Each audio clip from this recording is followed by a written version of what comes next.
July 26th, you could walk away with the grand prize of $10,000 cash and a $10,000 Rawhide Harley-Davidson gift card. Must be 21. Gambling problem? Getting help is your best bet. Call 1-800-GAMBLER or visit ksgamblinghelp.com. Summer's heating up and your roof's feeling the burn.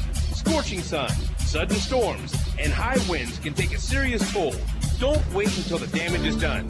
Call WeatherTech Renovations at 816-988-8957 or visit WTRenovations.com. Brian Donegan and his team are local, reliable, and ready to protect your home. Rain or shine, stay cool, stay secure with WeatherTech Renovations. Online at WTRenovations.com. Storm season is here. Do you really know what shape your roof is in? Whether you're a homeowner, real estate agent, an insurance agent, or a property manager, you need answers fast. That's why WeatherTech Renovations created the free instant estimate. Log on to WTRenovations.com. Just answer a few questions, and boom, your instant no-hassle quote is delivered in minutes. No waiting, no pressure, no appointments. Roof quotes made simple with the free instant estimate at WTRenovations.com. Rod End Supply is involved with a variety of motorsports as well as industrial applications with many different types of products. Since 1989, Rod End Supply has provided superior products priced competitively. Whether you're racing at the circle track or drag strip, rock climbing, or going off-road, Rod End Supply is an assortment of rod ends, radius rods, and specialty products to keep your equipment moving. Rod End Supply's experienced staff is ready and willing to help you with your needs. Their promise is to continue to provide a superior product with superior service so you can stay in front of the field no matter what it is. To learn more, go to rodendsupply.com. KCFX HD4 Harrisonville, K279PI Kansas City, 103.7 FM. Sports Radio 810 WHB, Kansas City.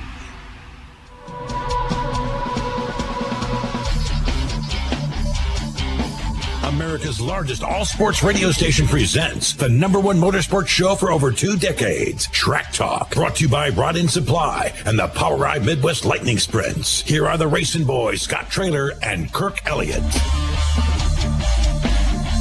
Good morning, everyone. Welcome to Track Talk here on Sports Radio 810 WHB. Todd Surprise running the show. Kirk Elliott, my partner for 25 years. And we got Dylan helping us out back at Sports Radio 810. So welcome, Dylan Brett. So, yeah, we got a lot of racing to talk about, Scott. You and I were planning on going up to see some drag racing last night at the US 36 Raceway for the Mike Franks Memorial, but Mother Nature intervened on that, and they've called off the whole weekend up there. Newly paved 8th Mile drag strip up there, all concrete, in memory of Mike Franks, who we lost last fall, and they were going to commemorate his memory this weekend, but Ma Nature put a big monkey wrench into that. So they'll reschedule that event. It was supposed to be last night and tonight, but we'll find out what the makeup dates are of that. Hey, they canceled Lakeside Speedway last night. They were supposed to have a full fender, what do they call that? A full fender blowout? No modifieds. 2 nights. They're still on for tonight at Lakeside Speedway, but that's 2 Friday nights in a row. They've been wiped out, and the Friday night before that, they had the lights that didn't work. So I'm sure Ralph Palmer and all the folks out in Don Mars, owner of Lakeside Speedway, are hoping for much better weather tonight. It's not looking too good right now out there. Still but raining. We'll see what happens. Is it still raining? It was still raining when I came in. And you could cut the humidity with a knife. They said we have higher humidity here in Kansas City than Louisiana or Key West, Florida. And those are the 2 places that I've been to that have the most humidity. It's literally, you can wring your shirts out when you get up in the morning. You know, it's not, you don't even do anything. My glasses fogged up when I got out of the car here. Do you know that I used to live in Marathon Key, Florida? Is that right? Yeah. That's Would your glasses fog up down there? Absolutely. Right. Probably on a normal basis, right? Right. As soon as you step out the door. So, you and I are planning on heading to Knoxville tonight. Let's keep our fingers crossed Mother Nature cooperates there. It's been raining up there, too, but the weather forecast, I'm looking at the weather for today in Knoxville, looks a lot better. They're calling maybe a 40% chance of scattered thunderstorms later on today, but it's supposed to be clearing out tonight. But keep our fingers crossed. Let's hope they get the border battle night 2 in. Last night, Kerry Madsen. They call two madmen won last night. Two guys called the Madman. Kerry Madsen is called the Madman. So is Robert Ballou. And both those guys won features last night. But Kerry Madsen won up at Jackson Motorplex. And tonight they'll be at Knoxville. Tomorrow night at Huset's Speedway. As everybody gets ready for you know what August means. 360 Nationals and the Knoxville Nationals are right around the corner. And it all starts next Thursday with the 3-night 360 Nationals at Knoxville. They got the Capitani Classic. We're going to be on there. Sunday night, we're going to be up there. And, oh, by the way, it's NASCAR weekend at Iowa Speedway next weekend, too, just about 30 miles up the road. So the ARCA Series on Friday night, the Xfinity Series Saturday, and the NASCAR Cup Series on Sunday, August 3rd. We'll be all over that as well. We're going to be back and forth to both those places next weekend, covering it all. And we've got the president of Iowa Speedway, Eric Peterson, coming on a little bit later in this hour to give us the lowdown on everything that's going on at Iowa Speedway next weekend. And we've got also Ayrton Genitin, Connor Wade, and Eric Peterson. Eric Peterson will join us live. The other two, we had those interviews earlier this week on Mostly Motorsports, so we'll play portions of those interviews Kirk during today's show. Kirk, Robert Ballou won last night. He did. How about that? It's been, a year and 4 months since Robert Ballou had won a USAC sprint car race. And this one's a big one. It's the first points night for Indiana Sprint Week. And the bad man, Robert Ballou, got it done last night. The last time he had won was at Eldora Speedway in 2024 in a photo finish, if you remember that race. That was one of the great finishes that we had seen all year for the non-wing sprint cars. But big field of cars, Scott. They had 56 race cars at Lincoln Park Speedway in Putnamville, Indiana last night for the first points-paying night. And Robert Ballou, starting third, was able to pass Justin Grant, who got caught up in a mess and had to go to the back. But Ballou, he won that fair and square last night. Were you a little disappointed in the car count at the ASCS race?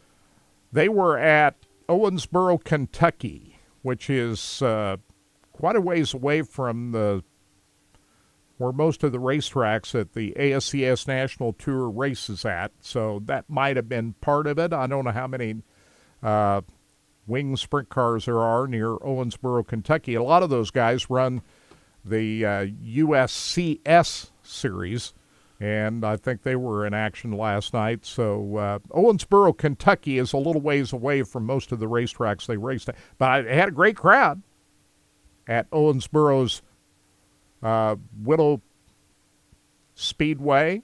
And Sam Haperteep Jr. wins his fourth straight feature in the ASCS National Tour, outrunning Matt Covington, who has taken over second in the point standings right now. But still, Sam is more than 50-some points ahead of everybody else in the point standings right now after his fourth straight win at Owensboro, Kentucky. The World of Outlaws got rained out last night. They were supposed to have night one of the Summer Nationals at Williams Grove Speedway last night, but Mother Nature intervened on that one, so they'll try to go at it again tonight at Williams Grove in the World of Outlaws. High Limit is off until August 15th. So we'll maybe see a lot of those High Limit guys at Knoxville tonight.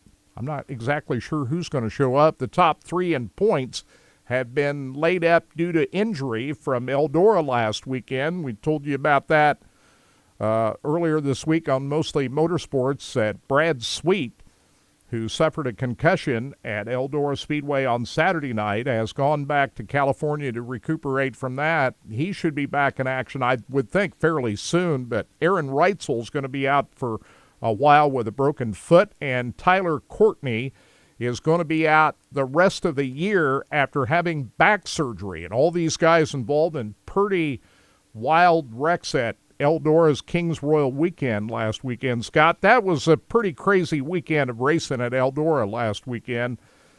Saturday night, Anthony Macri walks out of there with $200,000 as the winner of the Kings Royal, and then backs that up with another outlaw win at Baps Motor Speedway on Wednesday night. He's a pretty hot driver right now. Right. Anthony Macri, they call him the Concrete Kid.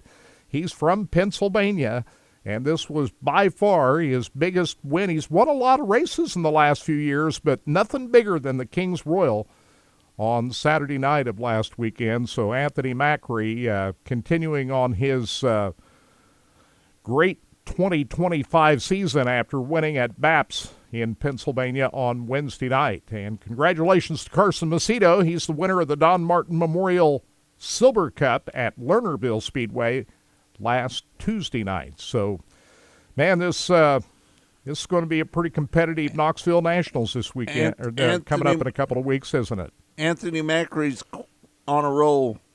He's on a big-time roll. And, that track at Eldora Speedway last Saturday night fit his style. He's mastered Port Royal Speedway, a big half-mile racetrack in Pennsylvania that slicks off to the wall, and he likes running the rim at Port Royal Speedway. Eldora Speedway, after a big week of rainfall, had a slicked-off racetrack on Saturday night, and that fit right into Anthony Macri's wheelhouse. He was able to put that car right up against the fence, and even though he had Rico Abreu and Kyle Larson right behind him, he didn't falter at all. He withstood that pressure and was able to stay ahead of Rico and Kyle Larson for the big money. Hey, Emerson Axum, he is... He's the new driver for the 18 KCP car. Right. Yeah. So Giovanni Celsi left that ride during Eldora after taking a wild flip on Wednesday night during the opening night of the Joker's Jackpot. Gio Celsi told Matt Barbara and the rest of the guys at KCP, I'm moving on. I'm out. So he's going to be driving. What Gio's going to be doing is filling in for the injured Tyler Courtney in the Clausen Marshall 7 BC car for the rest of the year. So that's what Gio's going to do. At the end of the year, where he's going to go in 2026, we don't know yet. But as you pointed out, Emerson Axum is going to be driving the 18 KCP car for the rest of the year on the World of Outlaws side. So I think that's a pretty good move for Emerson. He had a pretty good ride with the Klaasmeyer team, that 27 car, but I think those guys gave Emerson his blessing to go for that ride full-time on the World of Outlaws Tour. Right. Now, I don't know if that's going to amount to something that's more long-term, but I think they just said that he's going to be in that car for the rest of the season. We'll see what happens there, but the Klaasmeyer guys said that, he's Emerson welcome to come back to the 27 car if things don't work out over there. So that was a pretty amiable parting of the ways that Emerson had with the 27 car. So silly season for sprint cars well underway now, Scott.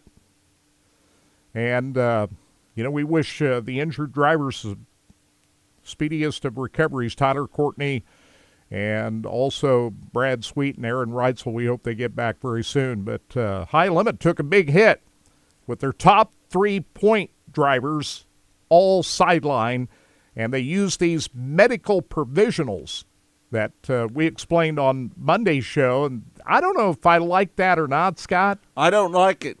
What they do is if a driver is injured, they allow the driver to take off, the whole team to sit out. And what they do is they award what they call medical provisional points, your average finish plus 5 points. So if you average 6 point whatever, as Brad Sweet and Aaron Reitzel had done, you add 5 spots. So a 10th place, they get the 10th place points, even though they weren't there.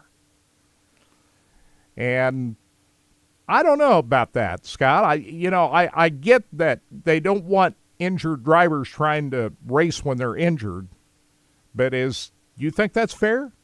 I don't think it's fair at all. I'm going to give it some more time to see how this works out. It's a 10-day window that they're able to use these medical provisionals.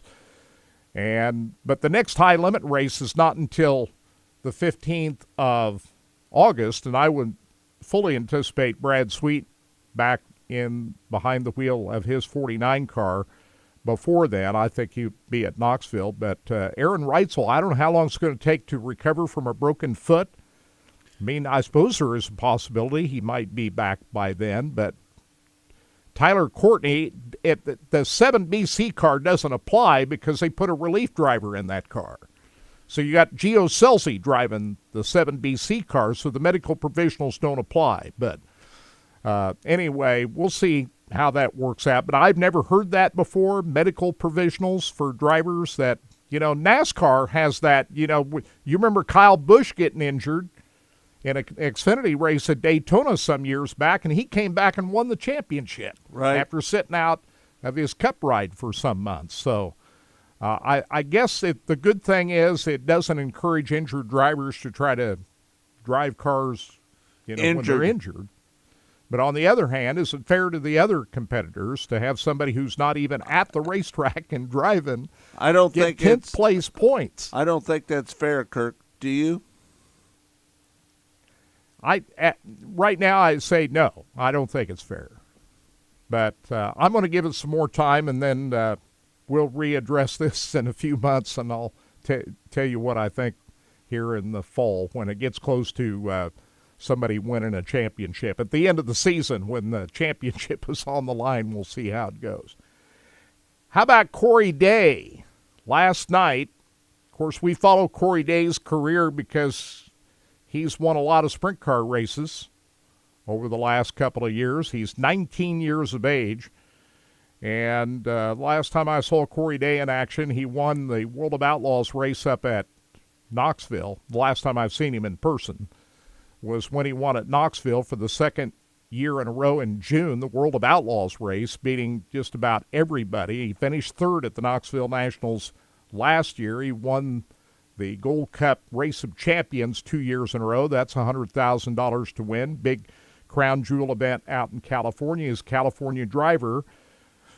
But he's now under the umbrella of Hendrick Motorsports, going for a NASCAR career. And after last night's second-place finish in the truck race at Indianapolis Raceway Park, I would say Corey Day is starting to figure this stuff out, the pavement cars. We first saw him out at Kansas Speedway last year driving both the ARCA and the Truck Series, and, he was still trying to feel his way out there, wasn't he? Right.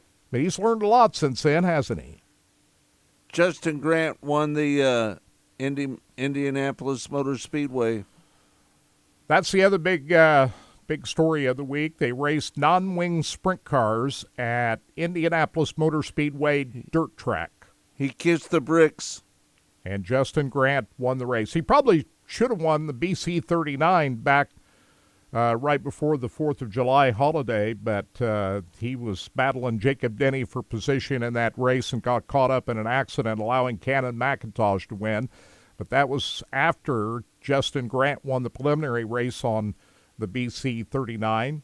Justin Grant did win the BC 39 at Indianapolis Motor Speedway dirt track in 2023, but earlier this week on Thursday night, he won on the dirt in a winged sprint car. Is that track too small for winged sprint cars? I thought they put on a pretty good show. What do you think? I'm not sure, Kirk. It was pretty tight quarters. 3/8 mile. Quarter mile. Quarter mile? Yeah. Quarter mile racetrack inside the infield of the Indianapolis Motor Speedway dirt track. Justin Grant was able to kiss the bricks after winning on the dirt Thursday night. And that's a non-points race for Indiana Sprint Week. It kicked off Indiana Sprint Week, but they didn't count it for points because they didn't allow more than 37 drivers to enter that event. It was an invitation event with a cap of 37 race cars. The first points-paying night was last night at Lincoln Park Speedway, where Robert Ballou won. But yeah, that's a big moment. Anytime you win on the grounds of Indianapolis Motor Speedway, that's a big deal. So I think Justin Grant treated that as one of his big wins, no doubt. Logan Seavey ended up running second. He did. Seavey's had a tough year, hasn't he? He has. He's the USAC Driver of the Year last year. He won Indiana Sprint Week Championship last year. He won the Triple Crown Championship in USAC. He's won back-to-back Chili Bowls in 2023 and 2024, but Logan has been just a little bit off this year. Driving the Abacus car on the non-wing sprint car circuit as well as the midget series. He drove for Kevin Swindell at the Chili Bowl. But he is, I'm seeing better performances out of Logan Seavey over the last 3 or 4 weeks, but for the most part this year, he's struggling.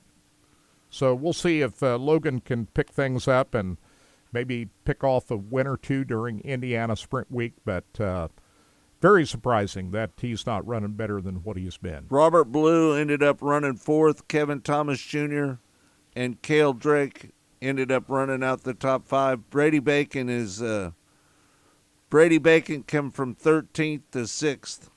That was at Indianapolis, right? Right. Yeah. So last night, as far as Lincoln Park Speedway is concerned, probably the guy who took the biggest hit was Kyle Cummins. We're starting to tally points. Cummins came in with the points lead, but he is barely hanging on now after getting into some problems last night. He still leads Justin Grant for the championship points, but Robert Ballou is, after one night, leading the Indiana Sprint Week points. Last night, it was Robert Ballou, Briggs Danner, Kevin Thomas Jr., Brady Bacon, and Logan Seavey in your top 5. And Kyle Cummins fell out of the race early. He ended up 26th. Justin Grant, after getting caught up with a lap car last night, he had a chance to win that race last night. He led early. He had to battle back from the tail and ended up in 12th.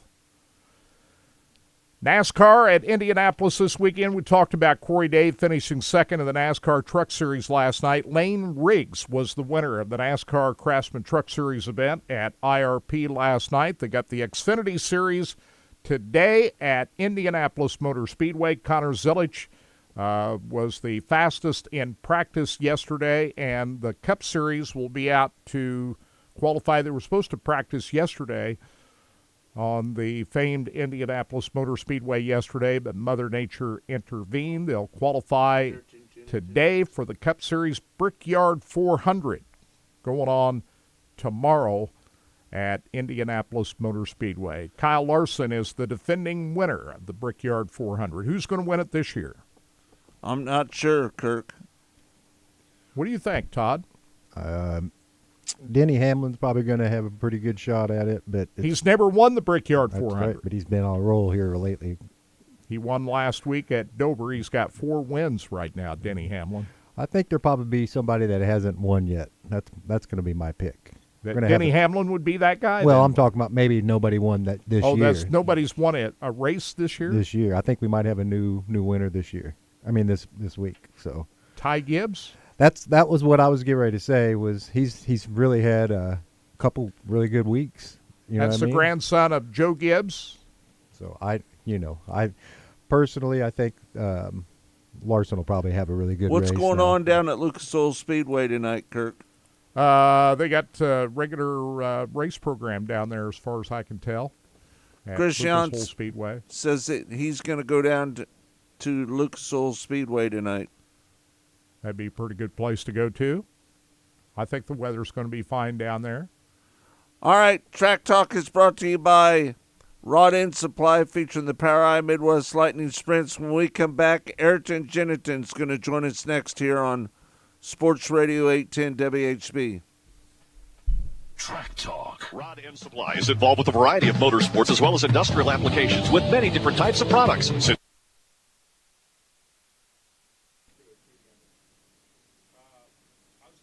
Hey, guys, got about a 4-minute break here. All right, 10-4, thanks. Also, leaving the show, I'll give you a 2-minute warning at 55:20 and musical play at 56:20. Perfect. I appreciate that. Thanks. Yeah, that's fine. Programming. Leave it to Pyramid. A bad roofer can cost you thousands in leaks, repairs, and sleepless nights. Pyramid Roofing has been protecting Kansas City homes for over 30 years, using top quality materials that stand the test of time. Call a roofer you can trust. Call Pyramid Roofing today at 816-966-1101 or visit pyramidroofingkc.com. Pyramid Roofing, your home deserves the best.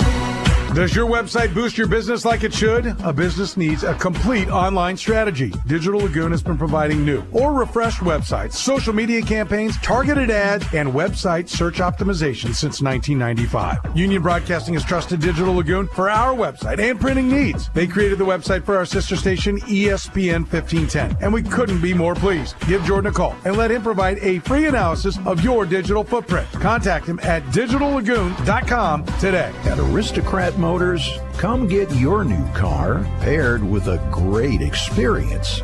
Now, you deserve luxury, top-of-the-line customer service, and a car you can depend on. Drive in style this year with your choice of 6 different brands all on one campus. Who else can say that? Aristocrat Motors, I-35 and Shawnee Mission Parkway, or shop us online at aristocratmotors.com.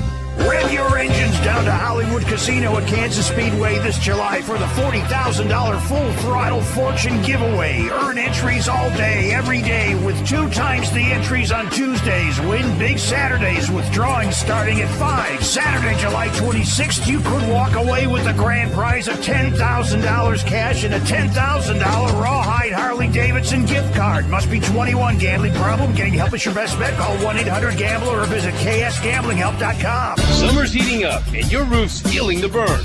Scorching sun, sudden storms, and high winds can take a serious toll. Don't wait until the damage is done. Call WeatherTech Renovations at 816-988-8957 or visit WTRenovations.com. Brian Donegan and his team are local, reliable, and ready to protect your home. Rain or shine, stay cool, stay secure with WeatherTech Renovations. Online at WTRenovations.com. Storm season is here. Do you really know what shape your roof is in? Whether you're a homeowner, real estate agent, an insurance agent, or a property manager, you need answers fast. That's why WeatherTech Renovations created the free instant estimate. Log on to WTRenovations.com. Just answer a few questions, and boom, your instant no-hassle quote is delivered in minutes. No waiting, no pressure, no appointments. Roof quotes made simple with the free instant estimate at WTRenovations.com. Ring the bell. We've done it again. Golden Oak Lending has lowered rates to 4.875 fixed. Lower your monthly payment, get cash out, pay off credit cards, and best of all, make no mortgage payments for 2 months. Lock in this incredible 4.875 rate and get your cash in as little as 14 days. Call 913-890-GOLD. Golden Oak Lending, cured my blues. 5.81 APR, FHA, 15-year, 20% equity qualified credit. Additional terms apply. NMLS 114937. Daniels with nothing but green grass. The 15, the 10, the 5. Touchdown, Kansas. The home of the Jayhawks. Sports Radio 810 WHB. The final 20 seconds will drip off the clock. The historic run continues. A third straight top 25 takedown for Kansas. Every game, all season long. Only on your hometown radio station. Sports Radio 810 WHB.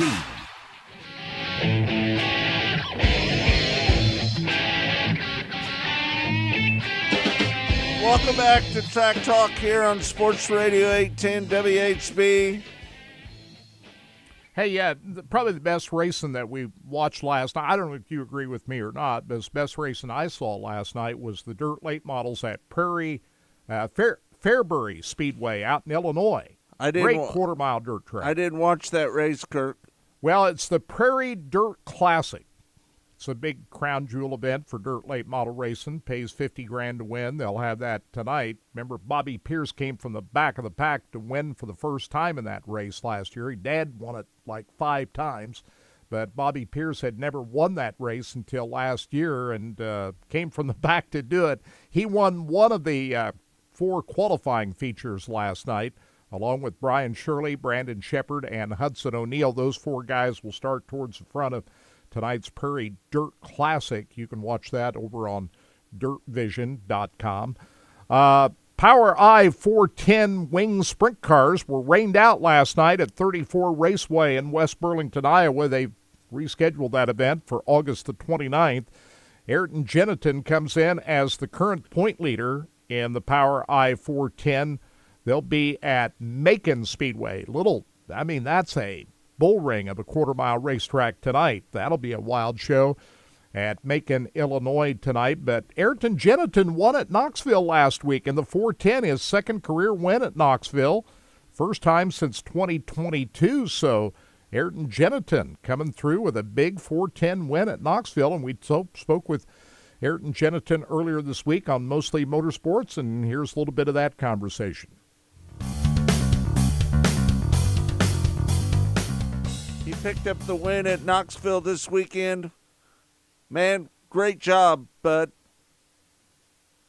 Yeah, thanks, Scott. We definitely needed it. I felt like we've been pretty solid, but we just haven't been able to capitalize yet this year in a few situations. And, luckily Saturday night we were able to do that and come home with another win there. And, it's kind of one of them deals where it's a refreshing place to race, and sometimes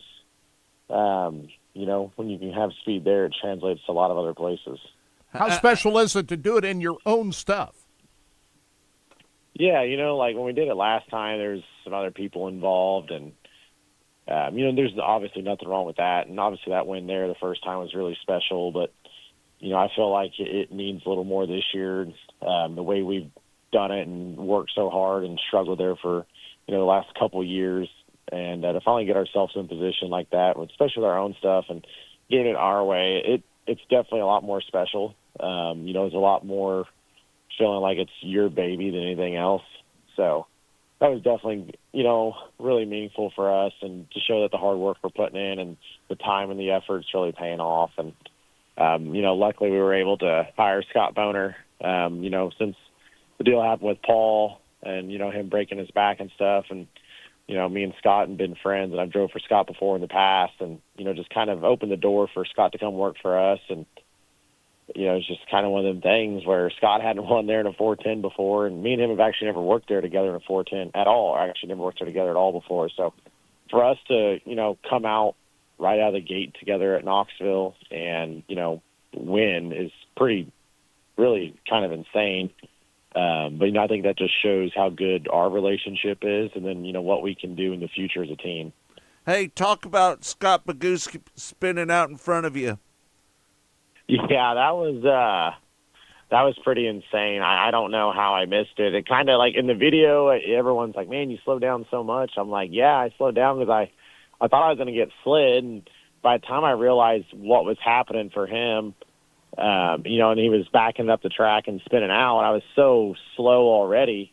I couldn't really get back to the gas in time to just drive by. And then it was like, I don't know how fast he's coming up.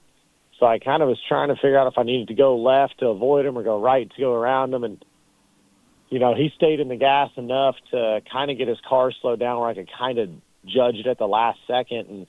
And, thankfully, he didn't keep sliding all the way up. And I was up against the fence and just barely snuck by. But no, I said it's a good thing I went to the bathroom before the race, because if I didn't, I definitely would have won. Right.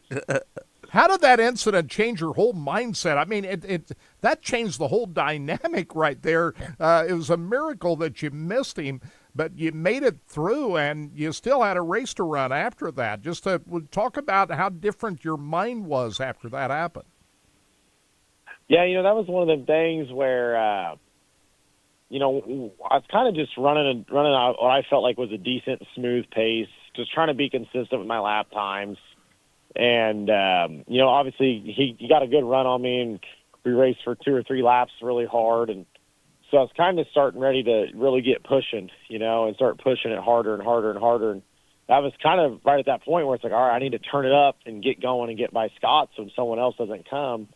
And, when that happened, and then, obviously I saw, you can see the board and you know who's where, and I saw Hickle was in second. I'm like, okay, well, he must be pretty good because he was high point guy, started 8th, and, he's already up front racing with us. And, then I also saw on the big screen he pulled off. So I kind of almost was like, all right, we gotta just go all out on this restart here. And then I kind of was like, okay, well, we can almost settle in now and kind of be smooth. Because with the bad luck for Austin and Scott spinning out and then Hickle's motor problems, I was kind of able to almost reset myself and just breathe and was like, all right, I think we should be good now.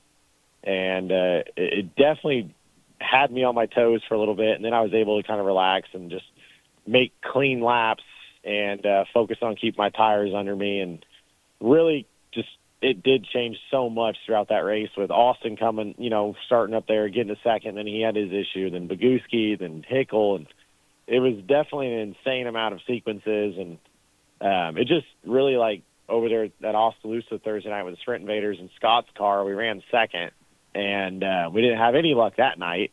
And then at Spoon River, I felt like we had a little bit of bad luck too. And so it was kind of one of them things too. It's like just all the luck finally came at once, and it came at the right place. So, it was pretty good race, pretty good weekend for us too overall, and just lucky to still be driving a race car every night. And you don't race at Knoxville every week. You're with the Power I-410 Outlaw Series. You're the points leader there, so you're racing a lot of different places. But coming at this time of the year, with just weeks to go for the Nationals, that the timing was great for you, wasn't it? Yeah, obviously whenever you get closer to Nationals, you need to start finding your speed again. And we actually started off really strong at Knoxville this year, and then we've started to kind of almost slow down there. So, not being there a lot, you got to capitalize on every week you're there. And like last week, literally the week before we won, we were 9th place in the B main and struggling to get, to make out of the B. So we definitely picked up a lot of speed in 1 week, and that's really nice to know that every change we made from last week to this week was a good change. And we got the motor running better, and we got the car better, and I got my mindset better, and just everything kind of came together. And, something like that, I have to run points this weekend. So that was really our last race at Knoxville till the Nationals. So this win could not have came at a better time, and the speed we had could not have came at a better time. And, we're already working on what we can do to be better than last time too. So we can still make some good changes to get our car a little better. And I definitely think if we can do that, maybe we got a good shot at trying to get in the Saturday Night A main this year. Talk about your mind getting together a little bit. Yeah, just trying to keep yourself positive, when you have bad weeks like that. We've been really hot and cold this year. There's been nights we've qualified horrible and raced great. Then there's been nights we qualify good but don't race good. So just trying to keep yourself calm, keeping yourself in the right mindset as far as knowing that, you can work through the issues and get it figured out is definitely challenging.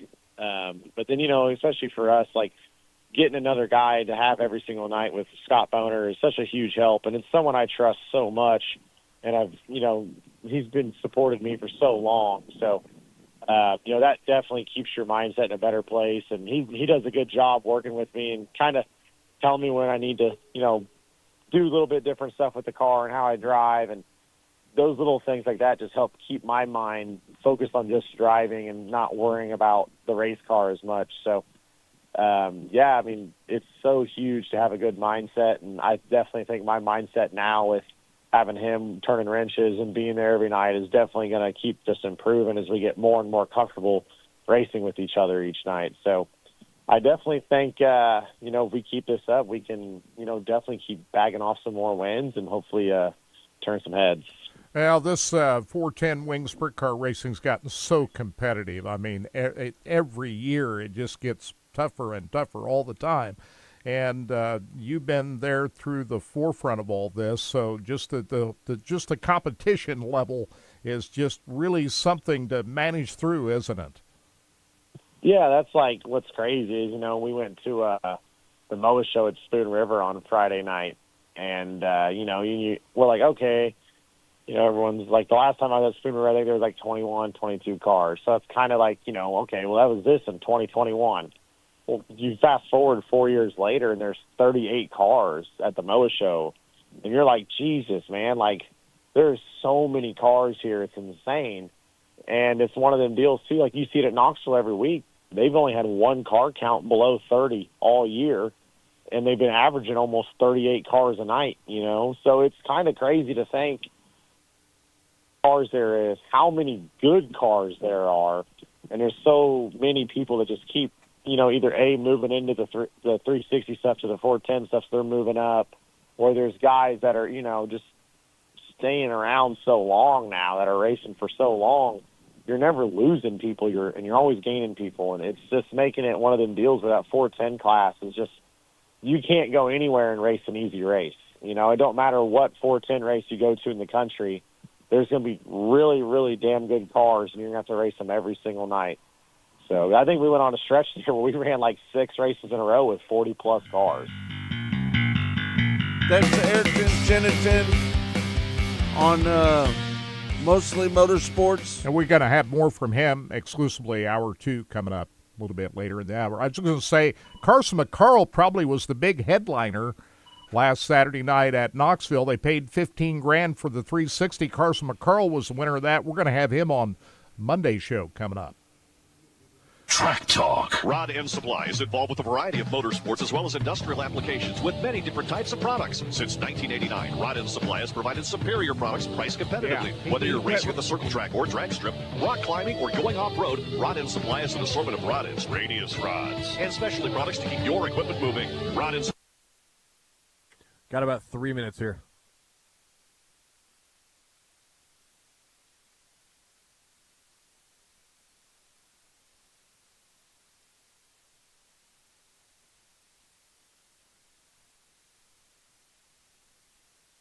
Dealing with frequent urination, it could be an enlarged prostate. Do what I did and speak with Dr. Brown at Miva Medical. They helped me. Their non-surgical procedure got me back in the game fast, and Dr. Brown made the process easy and comfortable. Miva Medical is a leader in minimally invasive treatments right here in Kansas City. Trust them like I did. Visit MivaMedical.com. That's MIVA-medical.com. I'm McCall with Lee Summit Subaru, and it's time to make a big deal out of nothing. Announcing Lee Summit Subaru's 0% event. Zero, like in 0% financing. Zero is back. Up to 0% financing on select 2025 Subaru models. Yeah, we did that too. And we're Google's highest review rated and only locally owned Subaru retailer in Kansas City. 0% event. All know what driving again at Lee Summit Subaru. Google highest review rated Subaru retailer in Kansas City based on 2024 Google Analytics. What's got everyone talking? That would be Talk of the Town Neighborhood Bar and Grill on 135th and Knoll and 119th and Quivira. What's got everyone talking? Everyone's talking about our daily specials, the best burgers and wings in town, great selection of beer and spirits. Oh, it's the dozens of TVs showing your favorite game. That's what's got everyone talking. This is Giannis, and now we're talking at Talk of the Town Neighborhood Bar and Grill. I'd love to play golf this weekend, but it's impossible to find tee times. I just use PlayGolfKC.com, and I've got several of the best public golf courses all in one place. PlayGolfKC.com? Can you book tee times there? Not only can you book tee times, but you can see what's available all at once. PlayGolfKC.com. What courses does it include? Well, Sycamore Ridge, Shoal Creek, Adams Point, Winterstone, all of the best courses. Oh, PlayGolfKC.com. It's where the best of public golf is at your fingertips. This is Matt Beasler, and each season, Blue Cross and Blue Shield of Kansas City and Sporting KC team up to recognize Blue KC Sporting Samaritans. This is a program that highlights students and teachers who make the Kansas City community a better place to live, work, and play. If you believe someone within the Kansas City education community would be a worthy candidate, please nominate these difference makers by going online to sportingkc.com/bluekc. That's sportingkc.com/bluekc. Here's the best kept secret in Kansas City, KCI Car Care Center, the Phillips 66 station inside the airport. Tired of riding the shuttle buses when you fly? Let KCI Car Care pamper you and your car. They offer valet parking and vehicle service while traveling out of town, which is both helpful and convenient. They drive you to your terminal, drop you off curbside in your own vehicle, and pick you up curbside when you return. To find out more, call 816-243-5880. That's 816-243-5880. KCI Car Care Center, the only way to fly.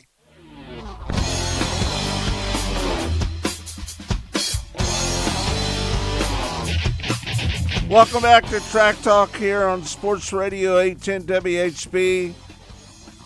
Joining us now is the president of Iowa Speedway, Eric Peterson. We're one weekend away from a big weekend in Newton, Iowa. Iowa Speedway hosting its second straight NASCAR Cup Series race next weekend. Eric, how you doing this morning? I'm doing great. Thanks for having me on, guys. Are you ready to go for the big weekend? Yeah, we're getting ready. So pretty exciting with everything we have going on. Headed out to the track today just to put some final preparations in. But, load-in's already started on some things, and we're ready to roll. Sunday is sold out for the second year in a row, but you still have some tickets available. You got the NASCAR Xfinity Series on Saturday, Friday, the ARCA Menards Series. You still have a few tickets available for those days, right? We do. We've got a few left for Friday and Saturday, which are going pretty fast. I feel like we're going to hit capacity there on Saturday, so definitely encourage anyone that hasn't to head over to the website, iowaspeedway.com, and secure those. And we also are going to have a great crowd for that ARCA Menards Series race on Friday. And that's, it's Iowa Speedway has, I know Rusty Wallace has commented on this as well. He helped design this racetrack. It has really lent itself. Last year was a hit. I mean, a lot of people were really concerned the short tracks with this new car haven't been all that great, but last year's race was really great with this car, wasn't it? Yeah, you're exactly right. I mean, we've been seeing some really good racing on mile and a half, as you guys know. And then when we hit Iowa Speedway last year in June, even with that partial repave, kind of unsure of what was going to go on. But, within a couple laps, we're seeing great racing. And now we've had a full year for that track to, get weathered and seasoned a little bit, and we're seeing some good success on some tire testing that we've had from the Cup Series. You've got a big fan fest in downtown Des Moines leading up to this. Tell us about that. Yeah, thanks for bringing that up. So this is the first time that we've done this at Iowa Speedway. It's pretty exciting. So on Thursday night, so this upcoming Thursday on the 31st, from 4 p.m. until 7:30 down in Des Moines in Cowles Commons, we have NASCAR's Iowa Fan Fest. Basically what it is we have our partners that are activating. We'll have NASCAR Experience. It's a fully immersive experience for anyone and everyone to come, and I want to say for free, to come out with the family, come out with a group of friends, and just experience a kickoff to the weekend, and it showcases what we're going to be doing in Newton for the next 3 days. The community, just everybody's really excited. I grew up in Iowa, so I know race fans in Iowa. They have really taken a lot of pride in NASCAR coming to Iowa. Just kind of talk about the connection you've had with the race fans, not only last year, but the year leading up to this weekend. People take a lot of pride for what's going on, don't they? Yeah, they sure do. And we've had a little over a year now, since June of 2024, to continue to really immerse ourselves in the state and the community. And we work a lot with our partners. Iowa Corn's a great example on bringing our racing simulator, bringing out our show cars. We have 2 Corvettes that we can bring out to events. So we're, I'd say weekly and sometimes a couple times a week in a different part of Iowa, just spreading the word and being a partner with and showcasing what we're doing at the racetrack. So, and we're receiving a lot of really, really positive support. So that's part of the reason, too, that we're doing things like Fan Fest, and we'll continue to do more and more because we know the fans are going to show out and they're going to show up, and we're very appreciative of that. Knoxville, just down the road, of course, it's their big time of the year, too, leading up to the Knoxville Nationals coming up the week after your event, but they've got big events going on down there. How much of the working relationship are you having with the folks at Knoxville to kind of incorporate all race fans to help everybody? Yeah, it's a good relationship, and anytime that we're talking about racing in Newton, Iowa, we're also talking about the following weekend in Knoxville with all the excitement that's going on for the Nationals. And, I think a lot of our fans are doing both. I hear a lot of campers and a lot of folks that are coming in for that August, next weekend, the 1st through the 3rd, and then they're heading down to Knoxville to see some really, really great racing the following weekend. What are some of the activities that are going on aside from the racing that fans need to be aware of when they come to Newton? Sure. So a couple improvements over the winter that we've incorporated. So starting on Friday, we are kicking off the day with a Speediatrics, which is the charitable arm of NASCAR Foundation. We have partnered with the Newton YMCA, and we're having a group of over 100 kids out on Friday morning at the racetrack in NASCAR Experience. And that is following a broadcast they're doing with Horsepower Hour. And it's just a fun time for them to see everything that goes on. We're going to donate pairs of shoes and T-shirts to every single participant that's out there. So that kicks off the weekend. And a couple new things also, we are now part of the Busch Light Summer Music Series, and that'll occur on Sunday during pre-race. So all the fans that have purchased a fan walk ticket, they can come down and be front and center for that. In addition to that, go ahead. How many pairs of shoes are you going to give away? So we have about 150 pairs of shoes right now that we're planning to give away to the kids that are partnered with YMCA that are coming out. Now, that is a big deal. No question about that. Mm-hmm. Just a little bit about the facility itself. What are some of the improvements that have been made to Iowa Speedway since fans were there a year ago? Sure. Well, one of the big ones is the additional crossover gates that we've installed. So we have a lot more pre-race activity going down. So we need a way to get fans down there and off the track in a really comfortable and efficient way. So we have added really multiple crossover gates. So if you're a fan and you have a fan walk ticket and you're accessing the infield, we have those drop over gates. So we went from 2 singles to 6 doubles. So it's really going to allow fans to access all the areas that they have access to with their tickets and their fan walk tickets pretty easily, and either ride a tram back up to the grandstands to watch the race or walk right up over the track after they sign it, after they see the cars, and watch that Busch Light concert series. Hey, one thing that pleasantly surprised me a year ago, I guess I should have expected that, but driving in both days last year was a breeze. I expected there would have been some delays driving in, but I drove right in both days, no problem at all. How have you been able to incorporate the traffic flow coming off I-80 and getting everyone parked? How did that all come about? Because it was so smooth a year ago.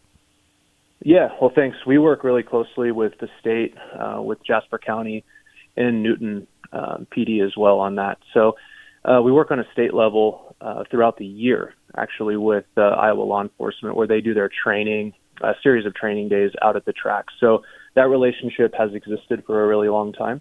So as we went into race weekend last year, we already have, best in the state of working on this. So we're very fortunate to have a lot of support on a local, county, and state level.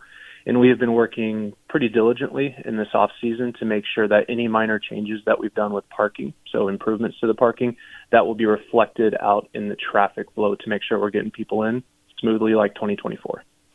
No one really knows the future of the scheduling. I mean, the way NASCAR has done it, they've really changed up the schedule over the last several years, so you really don't know what the 2026 schedule is going to look like. But are you pretty confident about the future of having the Cup Series continue to come back to Iowa Speedway for the foreseeable future? Yeah, like you said, it's hard to predict the future, but when we see such tremendous fan support, so selling out that Cup race and selling out Xfinity races, if we continue to have support from all of the fans and our major sponsors, Hy-Vee, Iowa Corn, Iowa Lottery, I mean, the future looks pretty good, right? So, and the racing itself has been really great. You guys saw the announcement this week with the race we're running in San Diego next year. So that's just another really cool addition to the NASCAR schedule as they look into the future. How would you evaluate your IndyCar weekend here a couple of weeks ago? Yeah, I mean, it was, it was a little different than the past couple of years with I'd call it kind of the reset and focus on the actual racing itself. Changing sponsors from the Hy-Vee concert model to really focusing on the race itself. And we'll kind of evaluate moving forward what that schedule looks like. But one thing that I'm really proud of and what I really liked is just the quality of racing. The improvement from 2024 to 2025 on the on-track product, and I don't want that to get overlooked because they were two really fun races to watch. They were great races. Pato Award and Alex Palou won those races. So, yeah, they were pretty exciting races to watch. Any other information that we need to get out to the race fans before they start coming in next weekend? Yeah, I would just say check iowaspeedway.com. We've added a few more concerts throughout the weekend and a few more activities for our campers that are on site. All of that is listed on the website. There's a Saturday night Turn 4 concert as well. So we're just trying to make sure that we are offering activation throughout the entire weekend. So in any questions, feel free to call your ticket rep or call us directly at the racetrack. We are certainly happy to help. But we're very, very excited to hit next week and kick it all off with FanFest. And all kinds of information on iowaspeedway.com as well. Eric, thanks for your time. Look forward to seeing you up there next weekend. Look forward to it. Thank you, guys. All right, you take care. Eric Peterson, president of Iowa Speedway. Friday night at 6 o'clock, it's the ARCA Menard Series Atlas Roofing 150. Saturday, the Hy-Vee Perks 250 for the Xfinity Series. That is a 3:30 green flag. And Sunday, August 3rd, the Iowa Corn 350 powered by ethanol, green flag at 2:30 in the afternoon. Scott, we're going to be hustling back and forth. We got the Capitani on Sunday night, the 3rd. We're coming from the Cup race to the Capitani. Think we can get that done in pretty good shape. They got the road closed on Highway 14 there. We're going to have to go down a couple of gravel roads to get there, but that's going to be a big challenge for the weekend, don't you think? It is. So we got a big day of racing on Sunday, August 3rd. So that should be interesting to see how we manage through all of that. So anyway, that's going to be a big weekend up there. Next weekend, the weekend after that, the Knoxville Nationals. Yeah, it should remind everybody that August 4th, they've got the Front Road Challenge at Oski at the Southern Iowa Speedway. So we're going to throw that into the mix. And then the 410 Nationals go from August 6th through the 9th. So we've got our camper up there at the North Campgrounds up there. We're going to be utilizing that thing in pretty full force, aren't we? Right. We're going to check it out tonight. Been a month since we've seen our camper up there. Hope everything is still in pretty good shape up there. 2 minutes. I think it is. All right. You and I are going to find out, aren't we? Yep. So coming up, hour 2 exclusively on Racing Boys, we've got more of Ayrton Genitin. We're going to hear from Connor Wade, the pit reporter for World of Outlaws coverage on Dirt Vision. And who else? We might have somebody else on the show. Even have another guest. I want to give a shout-out to Central Point, Oregon. Kelly is checking in from Central Point, Oregon. We got a bunch of people new people checking in. And Marie is checking in from Williams Grove. Yeah. Hope the weather is better at Williams Grove, Marie, tonight. Right. Not so good. They have how many rainouts have they had at Williams Grove Speedway this year? It's been incredible. All right. Thanks, everybody, for tuning in to Track Talk. Hour number 2 is going to be on YouTube, Facebook, and it's Twitter. Everywhere. RacingBoys.com. RacingBoys.com. Todd Surprise, thank you. Dylan Brett, appreciate all your great work. Absolutely, guys. Jason Justice, everybody at Sports Radio 810, we love you. All right. Thanks, everybody, for tuning in. We'll be right back with Connor Wade.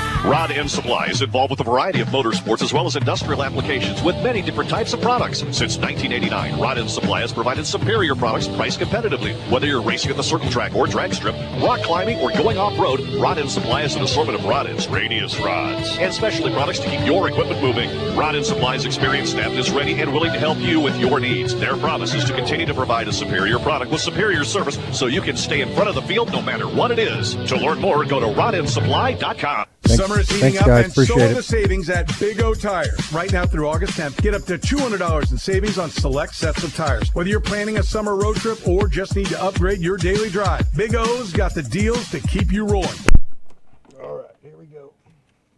Rod End Supply is involved with a variety of motorsports as well as industrial applications with many different types of products. Since 1989, Rod End Supply has provided superior products priced competitively. Whether you're racing at the circle track or drag strip, rock climbing, or going off-road, Rod End Supply has an assortment of rod ends, radius rods, and specialty products to keep your equipment moving. Rod End Supply's experienced staff is ready and willing to help you with your needs. Their promise is to continue to provide a superior product with superior service so you can stay in front of the field no matter what it is. To learn more, go to rodendsupply.com. Here at Specialty Sportswear in-house, we do all of the screen printing, all the embroidery.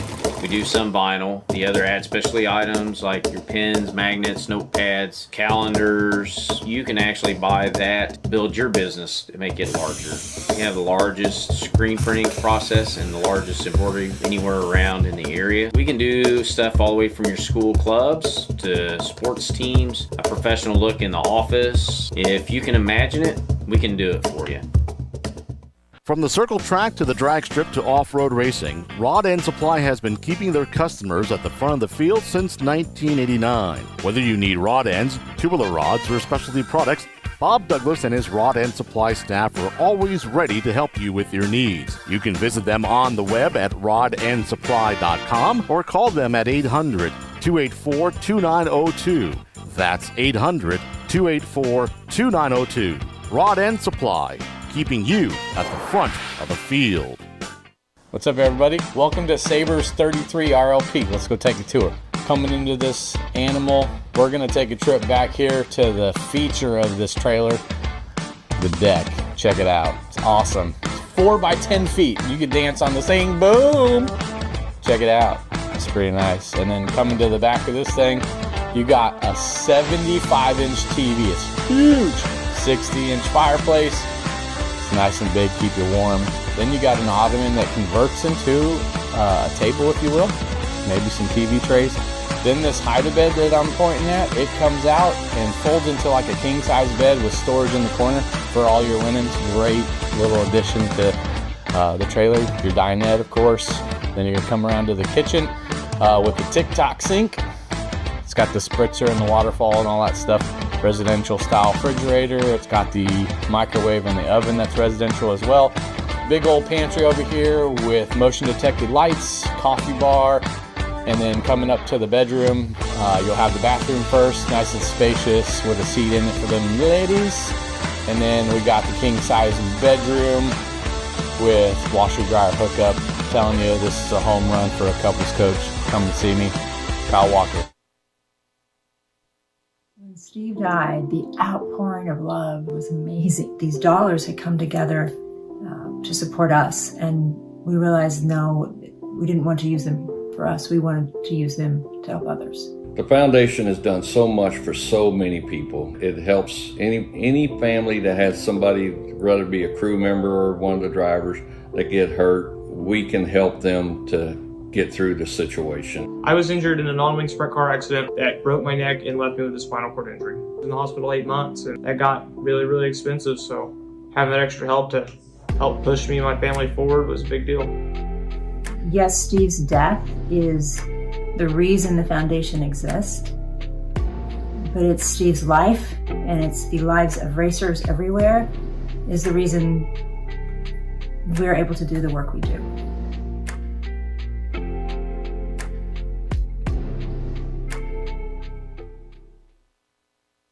So we have a lot of folks come in interested in traveling for work. This is going to be a great option. Your Coachman Northern Spirit 2565 front kitchen. You have a nice wraparound full front kitchen here. Huge windows up top. Big 12-volt refrigerator. Lots of windows on the sides here. Great natural light coming in. You have your big TV over here on the swing arm bracket so you can kind of see it from any point in the room. Also have your bar stools here. Sit and eat your breakfast. In the bedroom, you're going to have a king-size bed in the slide out. Lots of storage underneath that. Washer, dryer, hookup. Tons of storage with the drawers. Then Then you got your full bath across the back. When it comes down to a camper that you can get for 6,500 pounds and be under 30 feet long, this is an absolute home run.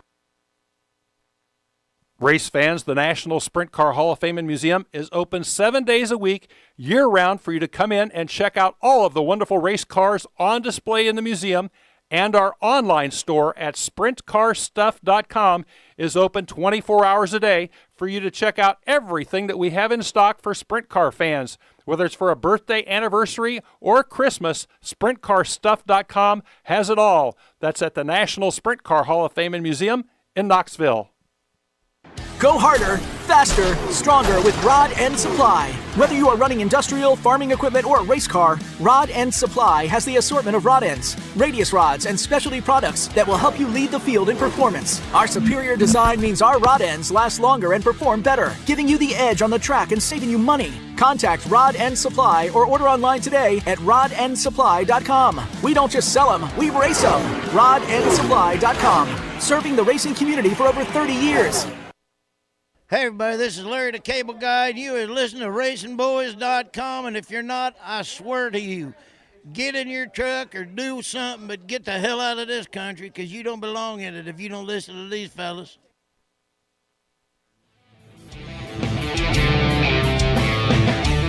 It's time for America's most unique motorsports show, Track Talk, brought to you by Rod End Supply and the Power Ride Midwest Lightning Sprints. Here are the racing boys, Scott Traylor and Kirk Elliott.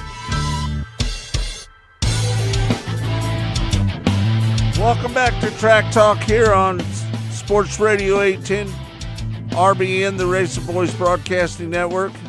It's all brought to you by Rod End Supply, featuring the Power Ride Midwest Lightning Sprints. Boy, we lost some iconic people this past week, didn't we? Ozzy Osbourne, Hulk Hogan. Man, this has been not a good week. It's not been a good week. For nostalgia purposes, I'll say that for a fact. For me personally, Ozzy, I have seen Ozzy play live in concert more than any other artist I've ever seen. So Ozzy I'd have purchased tickets to see Ozzy at some way, some form or fashion, more than any other concert I've ever been to. So Ozzy was the first album I purchased with my own money, Kirk. Wow. I was a wee little 12-year-old boy at the Venture. Remember, we used to have Venture stores here in town, Scott? The Venture stores, the black and white striped logo of the Venture. Well, my mom would always allow me to buy a record, because the records were right there at the checkout section there when you would check out, and I would stand, and Ozzy's album Diary of a Madman had came out in 1982 or 81, and I was wee bit about 12, almost 13, and I asked my mom if I could have that album, and she looked at the cover, and if you've ever seen what the cover looks like, no 13 or 12-year-old would probably should have it. But she allowed me to purchase that record, and like I said, it's sad to see all these people. And when we lost Chuck Mangione as well, you know, he's a famous trumpet player, and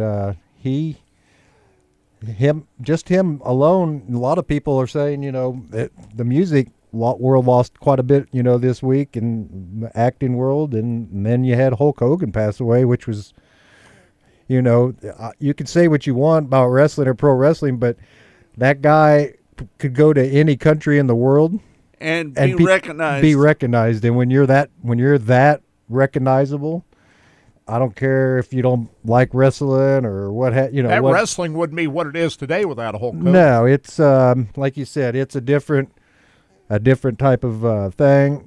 I was never a fan of the Hulkster, because I never was the eat your vitamins and kind of guy. You know, I always liked the bad guys more than the good guys on those kind of wrestling things. But what Hulk Hogan did, I mean, he brought wrestling and to a mainstream. I mean, there's everybody that's in wrestling today owes this guy some money. He'd been sick for about a month now. Cardiac arrest. Yeah, that's going to be what ended up killing him. He'd been...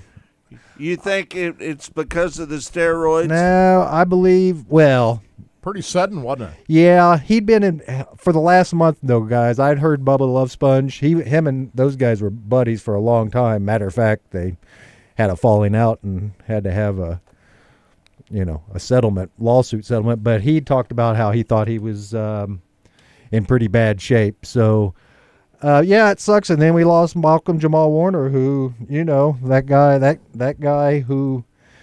What did he play on? He was Theo Huxtable on the Cosby Show, and he was very recognized. I mean, anybody that watched TVs in the 80s, that watched the Cosby shows, know who Theo is. And unfortunately, he passed away in a drowning accident. Vacation, wasn't it? Yeah, he was on vacation with his family, and two people, the person who tried to save him ended up in the hospital too, almost drowned as well. So like you said, it's a sad situation to lose so many people, but that kind of how it works in this world. We're getting to that age where a lot of the people that you followed, watched, listened to, or what have you are getting old.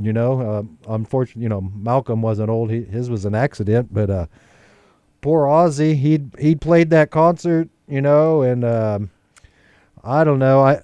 There's some rumors that he stopped taking his medication in order for him to be able to perform. To perform this. So that was one of the reasons why he had to sit in the chair, because he wasn't. He's got Parkinson's disease. He had Parkinson's really bad. A lot of people don't realize, Ozzy had fused neck vertebrae. He broke his neck a couple times. I mean, this guy should have been dead a million times over. He's talking about that. So that's a sad situation. Ozzy. But his wife, Sharon, she became famous too, the reality shows. Yeah, and she Sharon, hosted shows as well. The people on the inside kind of know, but Sharon's dad is a very, very famous manager of musicians.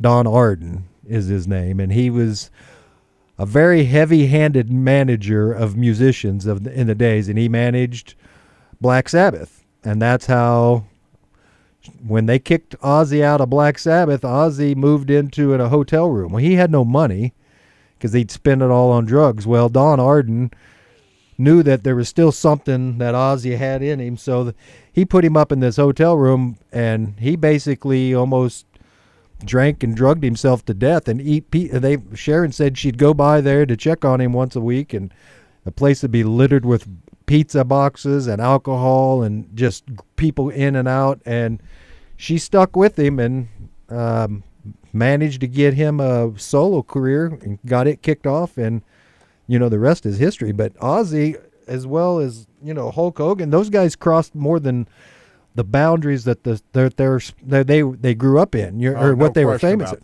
Ozzy was on every TV show, commercials. He was on movies. He's been in everything. Same way with Hulk Hogan. So it's more of a crossover, and that's why I think it seems like it hits a little harder. Because everybody knows who Hulk Hogan was. Everybody knew who Ozzy Osbourne was. Even if you didn't like wrestling, you still knew who these people were. If you didn't like rock music, you knew. If you didn't like Black Sabbath music, you knew who Ozzy Osbourne was. You still knew who Ozzy Osbourne was. And like you said, I seen Ozzy. I went to concerts during the Ozzy shows when they used to protest out front.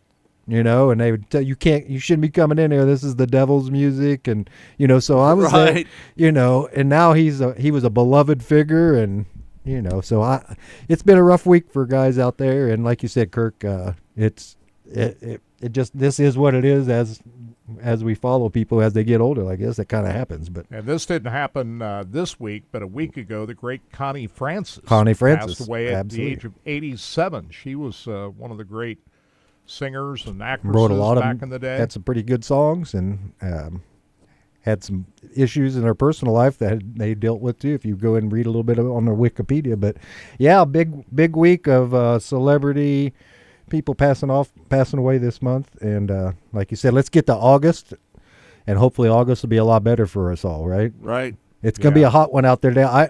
I'm just going to say this, guys. This is the most rain we've had around in this Midwest in a long time. Is it raining out there? It just stopped. I went out there and the sun's blaring out there. Now it feels like a sauna when you walk outside. Yeah, my glasses fogged out. Oh, they fog up instantly. I stepped out of the car to come in the studio. Well, it's bad when your house, I went downstairs, all the windows are fogged up in the house.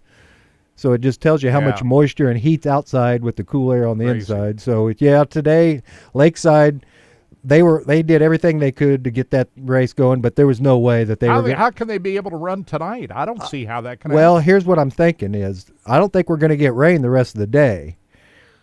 I'm believing if they were working that track.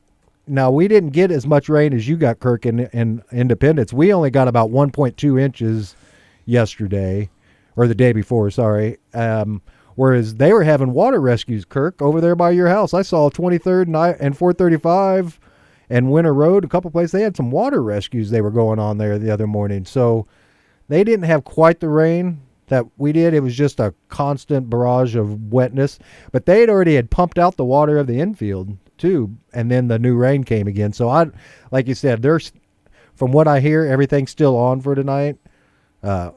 Keep abreast on your so far social media, and that way. Other racetracks, we haven't heard of anything else that's been canceled yet. We're going to try to go to Knoxville tonight. Yeah. Moberly got canceled last night too. It was another rain out, so that's what it is. But Knoxville, I think, are going to be all right, and I think it looks like maybe even Lucas Oil running the regular series should be all right tonight. So fingers crossed. Keep our fingers crossed. Hopefully all this stuff moves out of here, even though it's going to be hot. It's always hot in July, so we'll manage through the hot weather. We just don't need more rain. Yeah, no more rain. That's mean, this is the wettest July on record for Kansas City right Chris now. Yant says, I'm tired of the rain.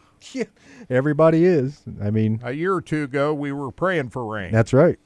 This time of the year. And down in Arkansas, they've had 5 straight days of 100-degree, 95-plus degrees with no rain. They haven't had rain in over a week or so. So I don't know. I think. Well, Scott, you and I were planning on heading up to US 36 Raceway this week yesterday, but the Mike Franks Memorial Race that was scheduled for this weekend has been postponed. Date has been. They're looking at a rescheduled date for this event. We don't know when that's going to be, but that was going to be a big weekend on their newly concrete paved 8th mile drag strip up at US 36, and they were going to commemorate the memory of Mike Franks. They ought to put a statue of Mike Franks right at the front gate of US 36 Raceway. That would be appropriate. Right. I haven't been up to US 36 since Mike has passed, but that's going to be really hard to go in there and not see Mike Franks walking around. Right. But anyway, they'll get a rescheduled date on the Mike Franks Memorial Drag Race up at US 36 Raceway. There is one big drag racing news we need to talk about, and that is Brittany Force has broken her own mile-per-hour speed record at Sonoma yesterday. That was crazy. She went 343.16 miles per hour. That's fast, guys. Breaking the old mark of 341.85. How about that? 2-time world champion Brittany Force is the fastest woman in race. They promote the Indy cars on Fox and FS1, and they keep saying the fastest racing is IndyCar. I beg to differ. Yeah, they cover, Fox covers the drag racing, but yet they're promoting that the Indy cars are faster. Yeah, no, that's wrong. It's the drag racing that's the fastest form of motorsport. That's a fast time, guys. 335. 43. 343. That's just, if you would have told me back when I was racing my car out there at KCIR that somebody would be turning a 343-mile-an-hour drag run, I would have said, you're crazy. That's not even possible. 12,000 horsepower. It's just 12,000 horsepower. And you're able to get that all harnessed to go and not, I don't know if you watched that run, Kirk. Did you see that run? Saw the highlight of it, yeah. That car. It was smoking. It was on the edge, guys. I'm telling you right now. I don't know how much faster you can go than that. I mean, that car looked like it looked like a rocket. Well, her ET was 3.645. That's 1,000 foot now. That's not a full quarter not mile. The quarter mile, 1,000 feet. Can you imagine going that fast at 1,000 feet?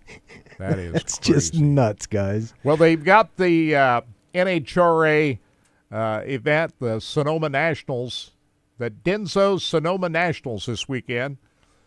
Same place they have the NASCAR event out there. And Brittany Force is number 1 in Top Fuel. Matt Hagan and Funny Car. It is Greg Anderson and Pro Stock and Richard Gadsden and Pro Stock Motorcycle, your top qualifiers so far. They'll continue that event today and final eliminations on Sunday. So, we've been talking about a lot of dirt racing on today's show. I think probably the biggest event this weekend, Scott, has to be the dirt late models, World of Outlaw late models at Fairbury Speedway this weekend, the Prairie Dirt Classic.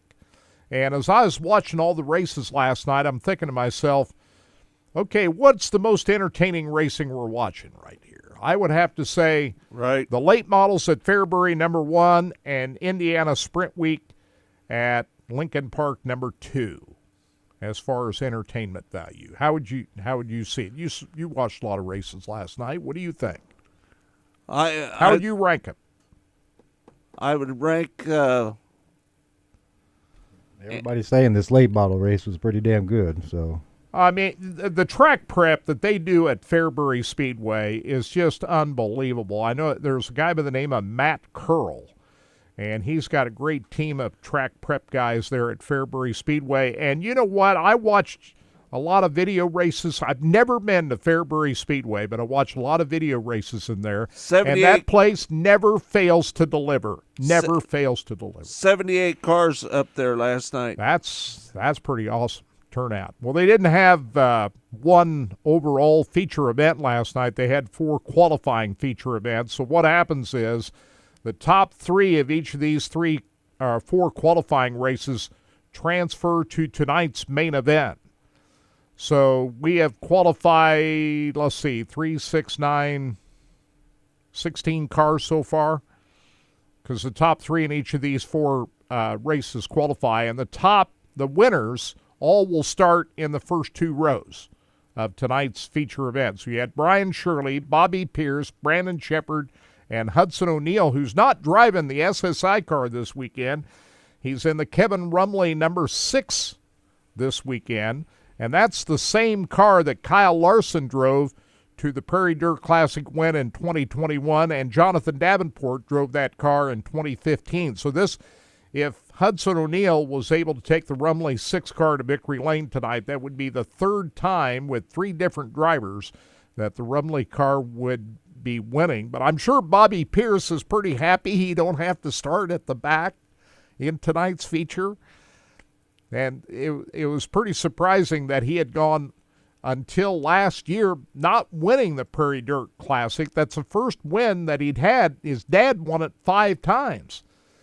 But Bobby Pierce had not won this race before. He'd won a lot of races at Fairbury, but not this one until last year, and he did it in pretty dramatic fashion, coming from the back not once but twice to win that race. So, hey, I'll tell you, got to keep your eye on tonight, Scott. Our good buddy Mike Marlar. He ran a heat race last night, and he looked pretty strong. Keep your eye on Mike Marlar tonight in that Skyline Motorsports number 157, because in that first feature event last night, he was getting around there really good. Tonight we're going to Knoxville, Kirk. Yes, we are. We're going to go up there, and I'll be anxious to see who all shows up at Knoxville. High Limit is not in action until the 15th of August. See what High Limit drivers are going to show up tonight. Rico is, I think Rico is the guy to watch at Knoxville. He's been there 2-3 times before. He's already won a World of Outlaw race up there. He's won a regular season race up there. He has really put a lot of focus on Knoxville. He ran well at Eldora. I think Rico Abreu is the guy that we might be talking about as the Knoxville Nationals champion. What do you think? I would agree with you, Kirk. Well, he's just they put a lot of focus in up there, and he's been running well. And so I would keep your eye out for Rico. You know, he's not won yet one of the top 4 crown jewel events in sprint car. The top 3, I'll say that. The top 3 are the Knoxville Nationals, the Kings Royal, and the National Open at Williams Grove. He's not won either of those races yet, but Knoxville just might be his ticket to get it done this year. You're going to say, well, who's going to beat Kyle Larson? Because he's won 2 straight Nationals, leading every lap. He's gone wire to wire 2 years in a row. But I'm thinking that Kyle may not have as good a qualifying effort this time around. You got to qualify well at the Nationals. Right. I mean, you can come from the back. We saw Donnie Schatz come from the B main and win the Knoxville Nationals before, but that's been a few years ago. It's really tough to do that now. I suppose if Larson does qualify well and starts up the front, he can fly in from Watkins Glen and jump in the car and win, but that's still pretty hard to do. I'm going to pick a different winner for the Nationals this year. Again, the Mike Franks Memorial up there has been canceled. Postponed till we don't know when.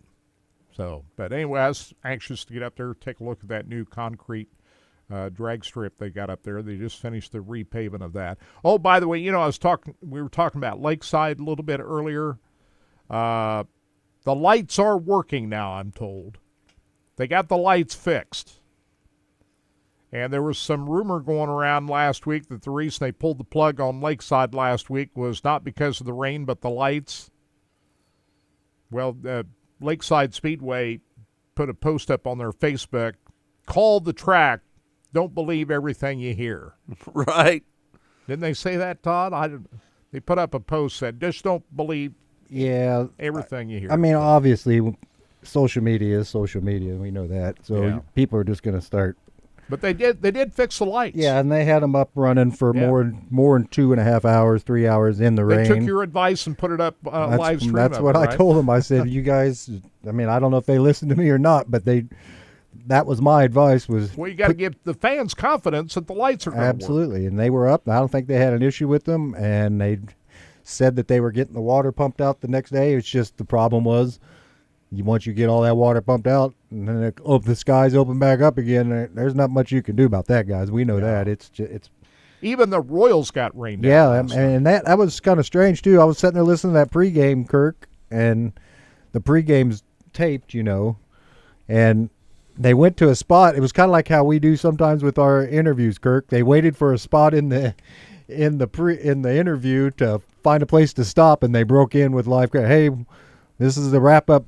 We're going to have this game tomorrow. And so it's part of a day-night doubleheader type of deal. But yeah, we got a lot of rain, guys. We got a game this afternoon and then again tonight. Right? Yes, sir. So 1 o'clock, 1-ish in the 1 o'clock hour and then the 6 o'clock hour. So yeah, when the Royals get rained out, you can bet there's not going to be no racing going on. That's exactly right, because they've got everything at their hands to make sure that the field is able to be played. We know that they're able to do it. So it was just nothing you can do about Mother Nature. We talked about it. Everybody's dealing with this right now, and it's not going to be something that you can just say, well, I wish it would stop. It's just going to have to be. But July, we would think by August, guys, we would think some of the rain would.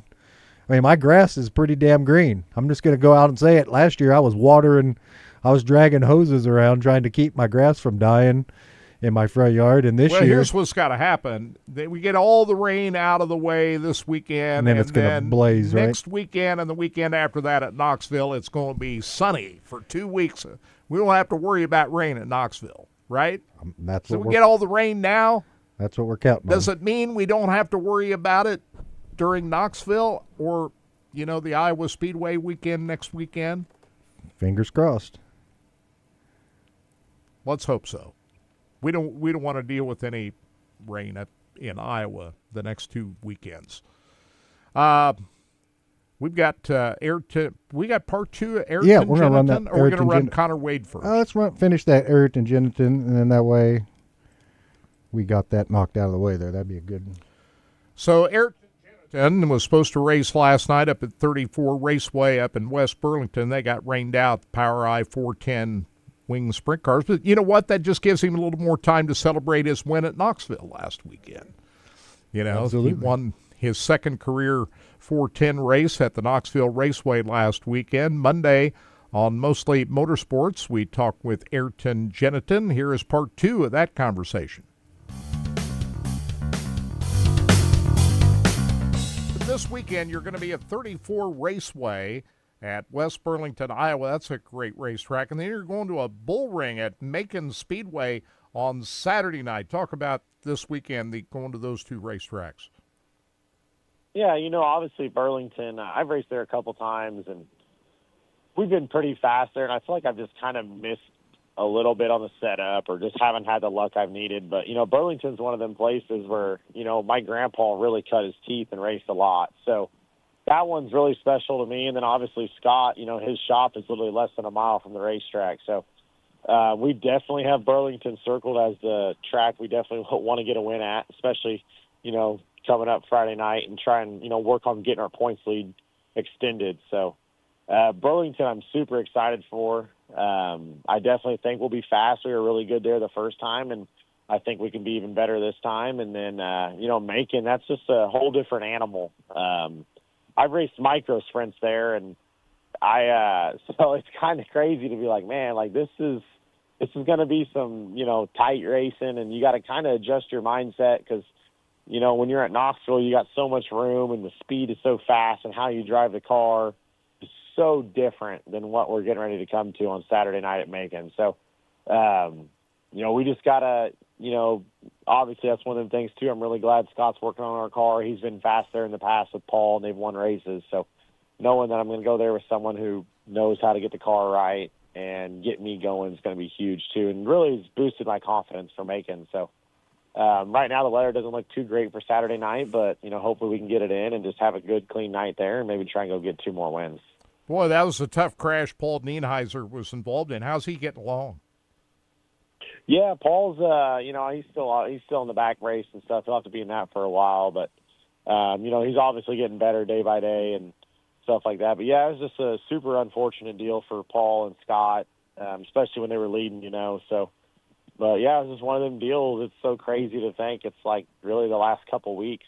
It's been pretty brutal out there for a lot of people, Paul's deal happened, and then Caleb Henry and Brad and Tyler and Aaron and, it's all them wrecks at Eldora. It's so crazy to think. It's like, man, when you watch those footages back, it's like you look at Gio's wreck and Peck's wreck, and you're like, man, those were big wrecks. But then you see all the other wrecks that happened too, and you're like, those really weren't that big compared to what just happened. But it's been a crazy couple of weeks for everyone, and I hopefully that kind of dies down after this week. I think a lot of people are going to kind of maybe not be as aggressive with situations like that. Hopefully. Looking at this Honest Abe Power Eye schedule coming up here in the next few weeks. This is a big weekend coming up in the Kansas City area. Lakeside Speedway, August 15th. The following night, Lucas Oil Speedway. That'll be kind of a test for the upcoming Jesse Hockett Daniel McMillan Memorial Race in September on a Saturday night. Then you go to the Missouri State Fair Speedway for the one and only race it has all year on Sunday, August the 17th. You won at the fair. That's a big deal, isn't it? Yeah, that weekend there, last year we won at Lakeside, and we ran second at Lucas Oil, and we won at the fair. So, those 3 nights there, we definitely got them circled where I think it's a potential for us to go there and win all 3. So, Lakeside, that's another thing too about getting our car good at Knoxville. Like, I feel like we were pretty decent at Lakeside this year with high limit, but I felt like we had some room to improve, and like knowing the speed we just had at Knoxville, I definitely think we can, carry that to Lakeside as well. So I'm excited for that weekend. Obviously, anytime you get to go to Lakeside, it's pretty sweet. Lakeside's, one of the premier tracks in the area, and great facility, great racing, and I'm excited to get back there with Power Eye, and then obviously Lucas Oil. That is definitely a kind of our last tune-up before the Hockett. We had really good speed there with high limit, and I think having another opinion with Boner and having him crew chief us, I think that'll definitely. I feel like we should have some pretty good speed at Lucas Oil, and then Sedalia on Sunday. That's always my favorite place to go race, and. We've won that race the last 2 years, and if we can win another one and make it 3 years in a row, that'd be pretty special. And to say we've won 4 of the last 5 would be even crazier to think about. So hopefully we can, just keep rolling through these next few weeks and roll good through Ironman and Nationals, and hopefully have a lot of confidence going into that week there, and just keep doing what we can do to try and extend this points lead and go for the championship again. What would it mean to win the Hocket? I can't even imagine. It's one of them deals where it's such a big race in Missouri. It's honoring obviously 2 legendary people, and it's been one of them things where we've been so fast there with ASCS, and we ran there with in 21 and 22 we were so good, and just had 2 silly incidences where it was just stuff that was like, man, why did it happen? Just crazy things that just kind of prevented us from capitalizing then. And then last year I felt like we had a great position driving the Hybrator car and won the prelim night, and then we're off just a little bit on the Saturday feature and ended up 4th. But I feel like it's one of them ones that have actually slipped away from me. I feel like we had been in position 3 years now and just haven't been able to capitalize. So it would definitely mean a lot to get the win, knowing that we've been, close in the past and haven't been able to capitalize. And, it's one of them things where it's like kind of one of them races. It's like, man, dude, we can win here. Like, we know we can win here. We're fast. We just have to have it go our way. And I definitely think we can do it this year. We were fast there with High Limit, and have one more night there with Scott. I think that's going to definitely get us a little bit better, and hopefully we can finally get the Hocket and keep it in Missouri. Do you know what night you're going to be qualifying at the Nationals this year? I think we're planning on going on Wednesday night. They haven't released the Nationals qualifying nights yet, but I think we're going to try to go on Wednesday. That way we can just have one day off after Oski, and then we have a day off Thursday, and hopefully we do good enough we can take Friday off too. But we're going to plan on just going Wednesday night. I think that night just kind of suits me a little better. It's just a little quicker to get back to it after Oski, and you just kind of keep racing like you normally do, and then you're not sitting as much either. And plus, if you have a bad night, it gives you Thursday off so you can kind of rest and get ready for Friday if you got to go then too. So yeah, we're gonna hopefully go Wednesday and hopefully capitalize on qualifying good and getting through the heat race and going from there. And before that, you're going to tackle the Ironman at Peebly, right? You like going there? Yep. Yeah, we're gonna go to the Ironman. We were fast there last year. We went second quick and had a top 10 run. Could have ran a lot better. We had a right rear tire go flat on us and kind of diluted our run, but we've been good there in the past, and I think, especially with the way we're trending right now with our cars and the speed we got, I definitely think we can have another good run there at Ironman. Well, congratulations on the big win, man. That's always big when you win at Knoxville. What's that like at Victory Lane at Knoxville? Just different than anywhere else, isn't it? It's so much different. It's so unique when you get across the scales and you make the right-hand turn. It's so meaningful because there's so many places to race and that are so special. But Knoxville it's the sprint car capital of the world for a reason, and it's the hardest place to win at. There's not a lot of places like it where the track is so challenging and the field is so good week in and week out, and you're racing a place that's so legendary. It's hard to fathom. I still honestly can't believe we won. It's one of them deals where it's like, when we won in 22, we'd been so close so many times. I'm like, it's coming, and we finally did it.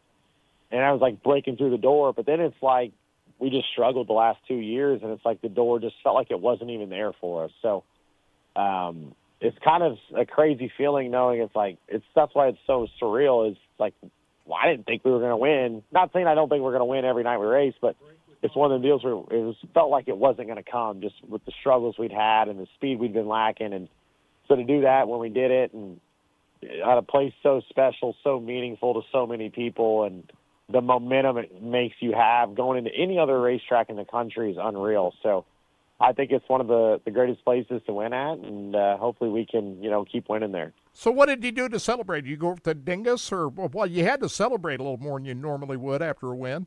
Yep. Typically, like the last time, actually, when we won the first one, we didn't really get to celebrate with the Houston the next night, so we just left pretty quick. But no, we stayed in the infield for about an hour or so after the races, and then we went to Dingus and got some hotel rooms, and we closed Dingus down and enjoyed the night. That's the way it should be done. Well done. That's that is definitely the only way to celebrate there. So we went down to the Dingus and had some drinks and hung out there and enjoyed the night with our guys and lived it up. That is Ayrton Jennington, winner at Knoxville last week. As he pointed out, he's not running the 360 Nationals. He's going to the Ironman at Peebly next weekend. But I was looking down through the entry list for the 360 Nationals next week, and this is about as star-studded as we've seen for a long day. Got Kyle Larson racing in the 360 National. I guess why not? He's just racing NASCAR up the road at Iowa Speedway. But when's the last time we saw Kyle Larson in a 360 car? Well, he's got to pay those bills, living that lifestyle. He's got to enter in all the. Did you see that? David Gravel would disagree with you, I think. But somebody had posted a thing that Kyle said, NASCAR don't pay what you think it does. Well, I race for money on these other tracks too. And I was thinking, I don't know about that. You're flying in a Learjet from town to town where these other guys are. David Gravel said, finishing third at the night before the King's Royal doesn't change Kyle Larson's life. Not one bit. According to David Gravel. They're going to run IMCA sprints up at I-35 this weekend. Yeah. I was looking at the I-35 Facebook page. They're ready to go racing tonight. They just posted something a couple hours ago, and it's still on at I-35 Speedway tonight. And Valley Speedway, I don't see anything there. You'd think they'd be one of the first to call off if they were called off. But Lucas Oil Speedway is still on. Haven't seen any rainouts yet. Knoxville still on. We're looking forward to heading up there for that. And the biggest thing I'm interested in seeing is who shows up in the 410 ranks up at Knoxville tonight. Well, I guess we'll have to drive up there to find out, right? Bob Baker is really good to us up there at the National Sprint Car Hall of Fame and Museum. Speaking of the National Sprint Car Hall of Fame, we're getting down to it on this Corvette. August 10th is the last day. That's the day after the Nationals that you can sign up for the beautiful competition yellow 2025 Corvette ZR1 with the ZTK performance package.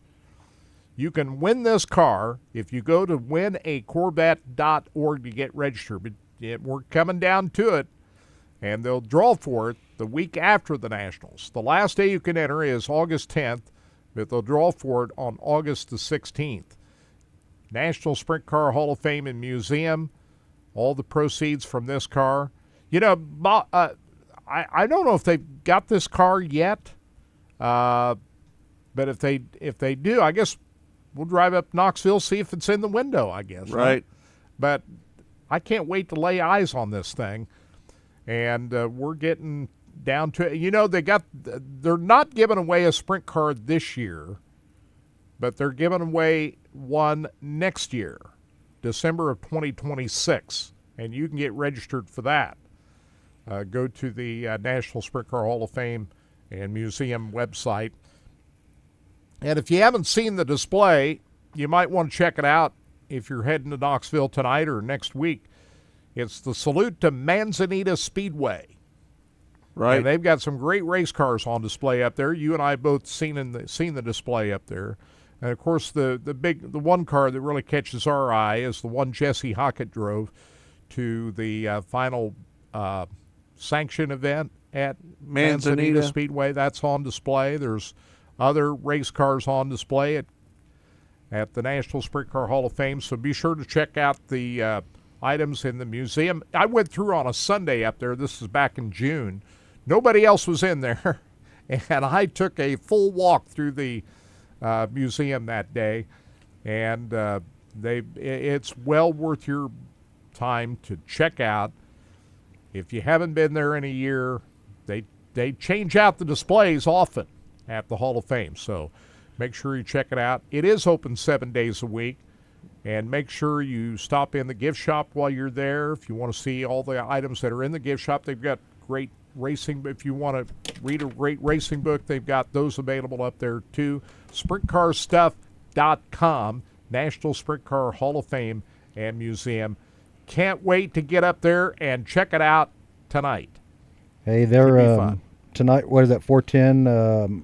Is it the 410 Outlaw Sprints making their debut at Macon Speedway tonight? Yeah, we were talking about that earlier. After they got rained out at 34 Raceway.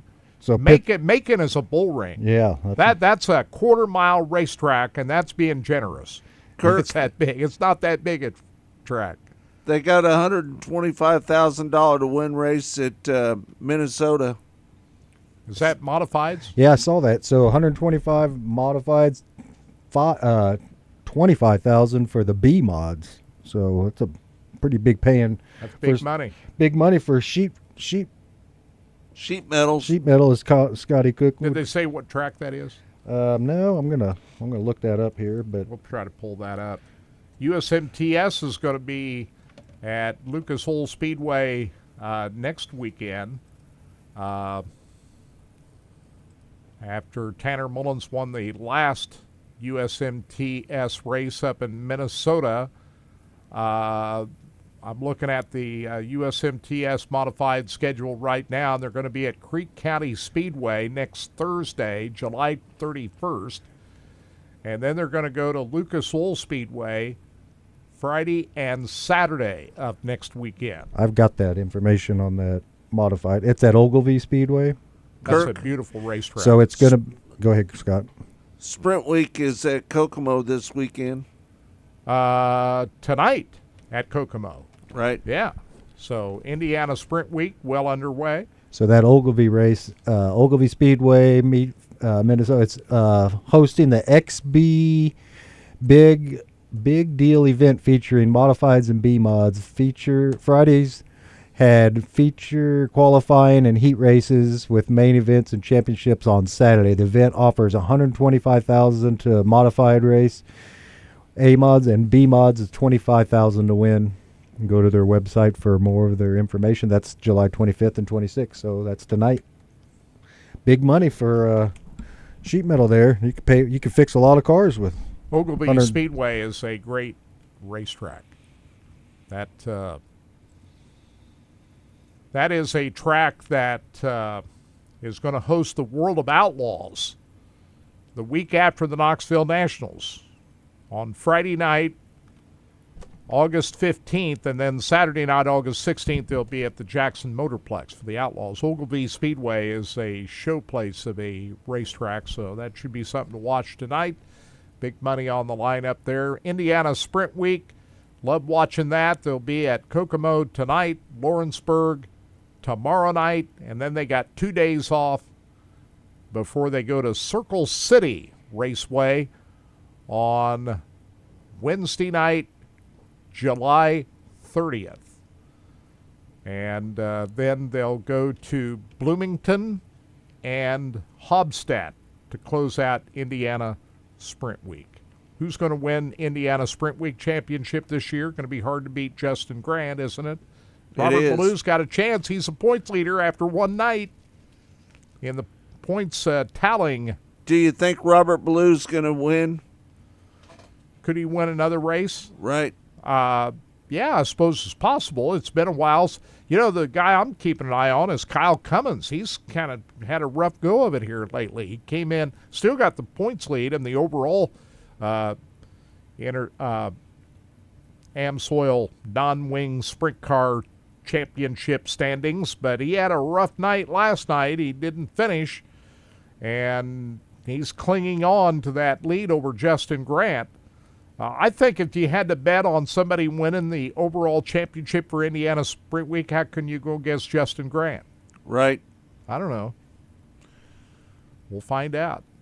World of Outlaws, hopefully they get things back in gear tonight at Williams Grove Speedway after raining out last night in the Summer Nationals. Connor Wade is the pit reporter for the Dirt Vision's coverage of the World of Outlaws. Boy, he had a busy weekend last weekend at Eldora, didn't he? He was out there kind of choreographing everything when Anthony Macri won the King's Royal, and you got the Scepter and They put the cape on him and the crown and set old Anthony up in the chair, and Connor was down there kind of choreographing all that and interviewing everybody after it was over. And then at Baps Motor Speedway on Wednesday night, Anthony Macri won again. So we'll see if Anthony Macri can make it 3 in a row in the World of Outlaws tonight. But Connor Wade is the pit reporter. We had Connor on to wrap up the Kings Royal weekend last weekend on our Monday Mostly Motorsports show. And here is that interview with Connor Wade.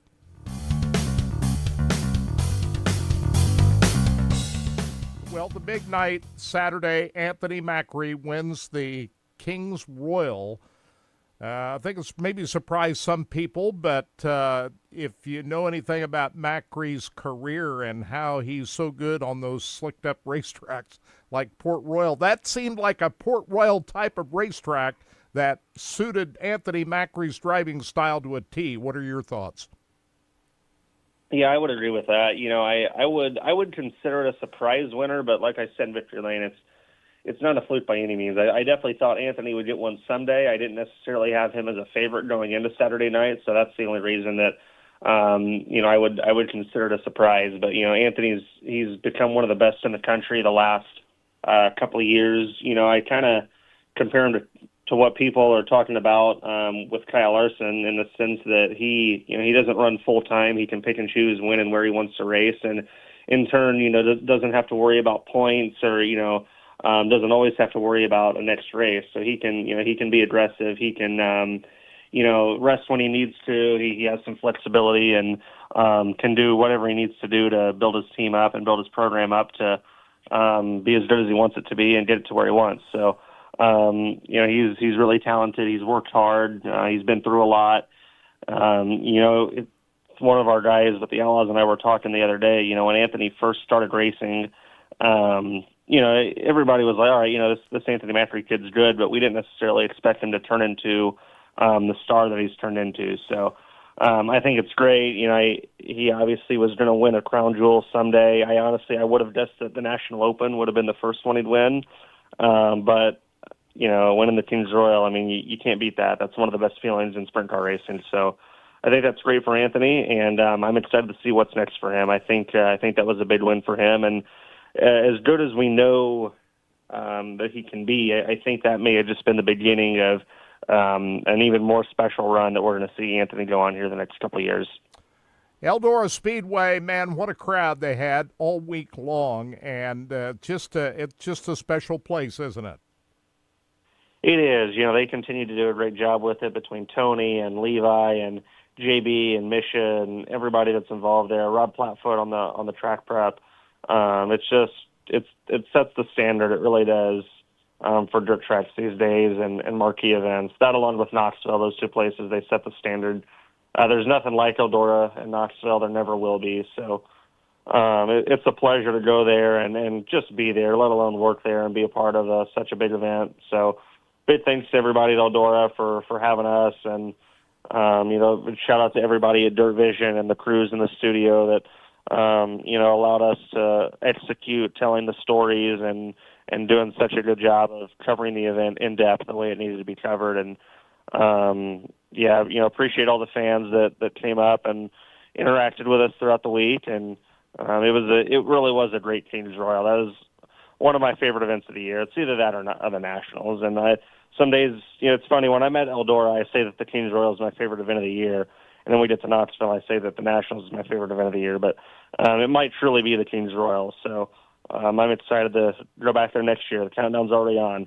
And I am so excited about the Knoxville Nationals. We saw another great racetrack on Saturday night. While you had the Kings Royal going on, they had a great weekly show up there. The Duncans have been nailing the track all year. I think this Nationals coming up is going to be awesome. Yeah, that's good to hear. I've heard the same. So, Nationals last year, track was a little wetter than it typically is, and a lot of it had to do with the temperature that week. You guys know very well, typically the Nationals in Iowa that week, it's in the 90s, and it was like mid-70s to maybe some days low 80s last year. It was unseasonably cool, and I don't think that got the tread right out as much as it normally does. So that was kind of a curveball. So who knows what we see with the weather this year? It could be 100, it could be 70, or it could be dealing with rain like we had at Eldora. We'll just have to wait and see. Let's hope it doesn't rain. You know, got a little time before then. We're really looking forward to Williams Grove and Weedsport this week. I think the atmosphere for our races in Pennsylvania is going to be great this week with Mappery having won the Kings Royal. So I'm excited for Baps and Williams Grove. Weedsport's one of the most unique races of the year. And then we go to Peevely, which is the longest and most grueling and one of the most fun races of the year, and then up to Nationals after that. So I'm really excited for the next 3 weeks. It's the best time of the year for the Outlaws. We can't let you go without talking about the Macedo's week. Cole Macedo winning that high-limit race on Monday night and then flipping after the checkered flag. And then Carson coming back and winning the Brad Doty Classic. Yeah, I mean, great for Cole. I was pumped for him and Wayne Johnson. All the hard work that they put into their program this year. And, they've been through some rough spots at times, and it was good to see them figure something out. And then, Carson, honestly, all week, even at Eldora, he would just get good late in races. He would be kind of patient early, and his car got better as the race went on. And, that's what happened at Attica. That's what happened at Eldora, I thought, a lot throughout the week. And, he got lucky that, Sheldon and Kofoid obviously had some contact. Sheldon spun out. Good for Carson to win at Attica, and it was cool to see the Macedo boys start the week off in Ohio, which is a place that obviously they're from California, but they've spent a lot of time there, so that meant a lot to them for sure. Connor Wade joining us here on Mostly Motorsports. He does a great job, doesn't he? He does. Yeah. He's one of the best. So, who's going to win the Brickyard 400 tomorrow?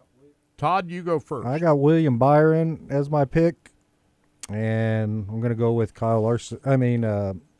Larson and Byron. So Byron, my pick, and Larson is my backup this week. How about you guys? The odds, I can pull those odds up on the screen for you, but I'm going to tell you, Larson was it was Larson, Hamlin. Let me pull it up real quick here. How much do you think those odds are accurate? Well, it's DraftKings. So, these are if you're going to bet today in Vegas. If you're going to go bet, the odds are based on who's getting the bets, right? Well, yeah, but I'm just giving you what the odds are. If you're going to place a bet, this is who your favorites are. Kyle Larson, Denny Hamlin, Ryan Blaney, Chase Elliott, William Byron, Tyler Reddick. You don't want to bet on Kyle Larson. You wouldn't make as much money, no, right? You wouldn't. But we're not doing money. We're just picking to think who's going to win. My pick is William Byron. That's who I got. It's about, the last win was at the Daytona 500. Yeah. That's when he last won. So I'm picking Byron today. That was why I was going to go ahead and say somebody. And then, like you said, Larson as my backup. How about you, Scott Trailer? Who you got? There's up on the screen. There's the top. I'm going to go with Denny Hamlin. Yep, that's not a bad pick. That would be his first Brickyard 400 if he were able to do it. Who would be your backup then, Kurt or Scott? Sorry. Give me a backup driver in case he gets knocked out around. Chase Elliott. Yep, there you go. How about you, Kirk Elliott? Okay, I'm going to go with Ryan Blaney. I almost picked Blaney. He's won that one race. He won at Nashville back on June 1st. Yes, sir. So I'm thinking he's due to put it back in victory lane. Who's going to win at Dover this weekend, Kirk? Well, you mean at Indianapolis? Dover was last weekend. Denny Hamlin won that. Yeah, I had Chase Elliott and Hamlin as my picks last week. Who'd I pick? We didn't get you everybody else's picks last week. We didn't get the picks. I wrote it down as I figured you'd go as Christopher Bell, Scott. He's your guy. Why wouldn't he win the Brickyard? You might. Who's your backup, Kirk Elliott? Chase Briscoe. Briscoe is my backup driver. I had him as my backup a couple weeks ago. So. Wouldn't that would be big if Chase were able to pull that off? Absolutely. He's an Indiana guy. Absolutely. How big would that be? That'd be pretty big. He'd be partying until the sun came up there in town, I believe, if they can get that win. But It'll be a good race today and tomorrow. I think the truck race last night, the qualifying got rained out. It's not going to rain? Yeah, the qualifying got rained out yesterday because I was I tuned in and they were playing. Qualifying's today, isn't it? I meant for the truck practice got rained. Yeah, and the truck race qualifying got yeah. rained out. I tuned in and they were showing a race, and I thought, well, hell, this can't be really what's going on because it was a race. They were showing a race. They were showing Victory Lane, Kirk, and I was like, that don't make much sense to me. And then I read the bottom of the screen. You're watching a race from 2025 earlier in the year. So everybody, if you're out there, be careful heading to the tracks today. Stay safe. Bring a poncho. The Prairie Dirt Classic tonight. I'm going to pick a winner for the Prairie Dirt Classic tonight. This is really going out on a ledge. Bobby Pierce does it again. That's too easy. That's a pretty easy pick. That's too easy. Who's going to win the Prairie? The PDC, they call it tonight. Yeah, it's hard to go against your favorites, who's right? Your guy? Is David Gravel going to run up there? He's talking no, late I'm talking models about now. the late models at Fairbury. At Fairbury tonight. Fairbury? Yeah. Last night they had... Here's some other choices. Brandon Shepard in the Rocket 1 car. You got Brian Shirley, who's never won the Prairie Dirt Classic. He's won at Knoxville, but not the Prairie Dirt Classic. And you got Hudson O'Neal driving the Kevin Rumley number 6 car. Those are some options. What about Jonathan Davenport? He has won the Prairie Dirt Classic, but it's been 10 years. You got Dennis so Erb. Those are some of your choices. Who do you think's going to do it? Dennis Erb. Maybe? Dennis Erb Jr. He's an Illinois guy. What about too. Garrett Albertson? He could do it. He was one of the top qualifiers. I think he was the top qualifier in Group A yesterday. So that's a good choice, Garrett Albertson. I'll take Dennis Erb, and I'll take the 2 juniors. But he's going to have to come from the back to do it. I'll take the Garrett 2 juniors. I'll take Dennis Erb Jr. and Ricky Thornton Jr. as my picks. That'll be my picks. RTJ. He I'll go won with this race. We haven't even brought up his name. That's a good pick. He could do that. But the guys that have qualified for this race so far Brandon are Brian Overton? Shirley, Jonathan Davenport, Dennis Erb Jr., Bobby Pierce, Mike Marlar, Jason Fager, Brandon Shepard, Jason Jameson, Nick Hoffman, Hudson O'Neal, Max Blair, and Gordy Gundaker. Those are the drivers that have already qualified. Everybody else is going to have to come from the B to get it done. A lot of racing today. So we got that.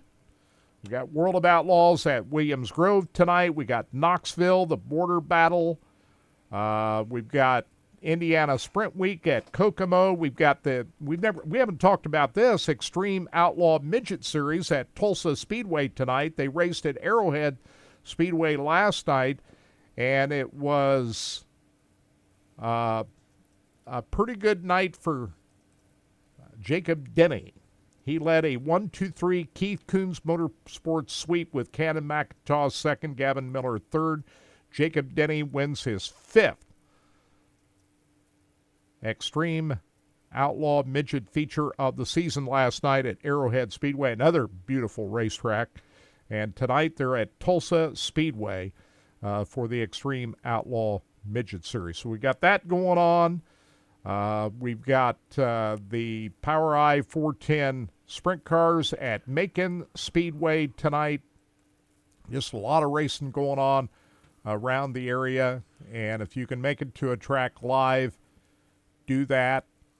But if you can't, you can watch a lot of racing on video. Sam Haperteep going for his 5th in a row tonight. Right. And so they are at Benton County Speedway in Benton, Missouri tonight, the ASCS National Tour. So we'll see if Sam can keep his winning streak going tonight. You think he's going to, Kirk? Well, it's pretty hard to bet against him right now, isn't it? It is. Hey, the more he beats on that top wing with that hand, he's going to get a broken hand someday. He's going to hit that thing so hard, he's going to break his hand. So, Sam, be careful with that hand. Every time you win up there, you're hitting that top wing too hard. So, yeah, it's that time of the year. I love this time of the year. Would you say August is the biggest racing month of the year? I would. Especially dirt track racing? Yep. So we're getting into it. Todd, what do you got going on today? I have been doing spring cleaning in the middle of summer, and we had a dumpster at our house this week, and I think we've been throwing away summer cleaning, and been throwing away stuff all week, and I've done quite a bit of that myself. I haven't been this sore in quite a while. Have walked up and down steps with pieces of furniture in my hand for 3 days straight. So I've got it's like I was on a stair climbing machine, but with furniture in my hand. So it was like so you got rid of a lot of stuff. We broke down a lot of stuff. And I even took a sledgehammer out when we put the stuff in the dumpster, and took a little frustration out on some old furniture and got my swings in, so to speak, with the big old sledgehammer. But it's a little humid out there. The guy will be here today, so I think today's going to be an indoor kind of chill and watch a little TV today. For me, I'm going to try to relax a little bit. Maybe even take a nap this afternoon if it gets a little too hot. There you go. That's my plan. Make sure that air conditioner. That's right, AC. We got episode Mostly Motorsports Monday here. We don't do it live anymore, but it'll be up on the website and all the places you get your podcast. That'll be episode number 370. We know we got Carson McCarl lined up. We got Carson McCarl, and we're still working on a couple. Can you believe that number 370? 370. It's a bunch of numbers in there, man. 370 episodes. If you guys want to go back and download any of those, we'd appreciate if you did. Like, share, subscribe. Make sure all your friends know about We might have a madman or two on the show. Try to get a couple madmen maybe Monday. Madman Monday. So we might get them both. Might get them both. Well, be careful out there if you guys are heading to tracks across the nation, and if you got a favorite driver, make sure you buy a T-shirt from them. They'll make sure that they can get. Hey, that's a good point. Especially these injured drivers like Sunshine. Tyler Courtney is going to be out all year. Helps out quite a bit. Buy some Sunshine merchandise. Absolutely. Do that. These guys that are not able to race right now, they don't make any money when they're not racing. So Tyler Courtney, Aaron Reitzel, those guys is recuperating, and they ain't making money. So go to their website. Buy their merchandise. Aaron Reitzel, Sunshine, all of these guys that are sideline right. I think Brad Sweet's going to be back behind the car soon. Who was the Henry kid? Especially Aaron Reitzel and Tyler Courtney. And then what was the guy's name? Henry? Caleb Henry. Caleb Henry. Yeah. So like you said, guys, buy his merchandise. Buy some of that merchandise. It makes it $25 here and there for you and me. It ain't that big a deal, but man, it makes all the difference in the world to a lot of these drivers. And same way with the racetrack. Make sure you buy some stuff from the racetrack. Right. Buy your drinks and food. And make sure you're drinking water out there today, guys. I know the beer's going to taste really good, but make sure you get a couple waters in you because it's so damn humid. You're going to be sweating out. Right. Is this what it feels like in the Philippines or the, I tell you, tropics? When I was in Key West, Florida one September, we were in there in September, and we would go on with me and my wife, my girlfriend at the time, and her mom and dad, and we would go into these stores, and the stores would advertise that they had AC because they knew that if you had AC, you had a better chance of people coming in there and milling around and maybe purchasing something. So I would literally, when we go to it, we went to the Hemingway house. You know the Hemingway house, Kirk. Well, we went to that house, and I literally, they don't have no air conditioning in that house. It's just fans and stuff. But I bought me a T-shirt at the the stand just because I'd already sweated all the way through my shirt that I wore out for the day. A new T-shirt. I had to give me another shirt because I just felt so So that's what it feels like out there today, guys. So lots of water. Take it easy. Should we take extra shirts? That's what I would guarantee you. I would have me an extra shirt if you're a guy who throw an extra shirt in the car. And if you're and some deodorant. And some deodorant. That's what I was getting ready to say. Make sure you throw the deodorant on today, guys. Make it happy for everybody, right? All right, thanks everybody for tuning in to Track Talk here on Sports Radio 810 RBN, the Race Boys Broadcasting Network. Great job as always, Todd. Thanks, guys. Appreciate it. I appreciate it. Thank you. You can find us on racingboys.com, Facebook, Twitter, and YouTube. And don't forget Mostly Motorsports on Monday at 12 noon Central Time. We don't stream that live anymore. We don't stream it live, but it'll be up around. We upload the podcast. That bad boy will be up at the exact same time, and we appreciate you guys tuning into that. All right, thanks everybody for tuning in. We can't thank you enough for doing so. We appreciate it, everybody that tunes in to the show. We can't thank you enough for doing so.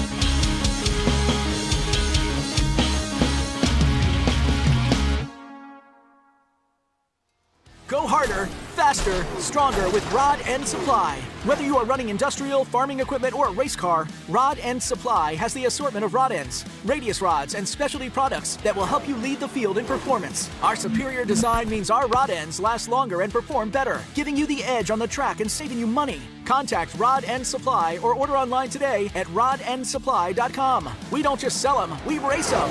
rodendsupply.com. Serving the racing community for over 30 years.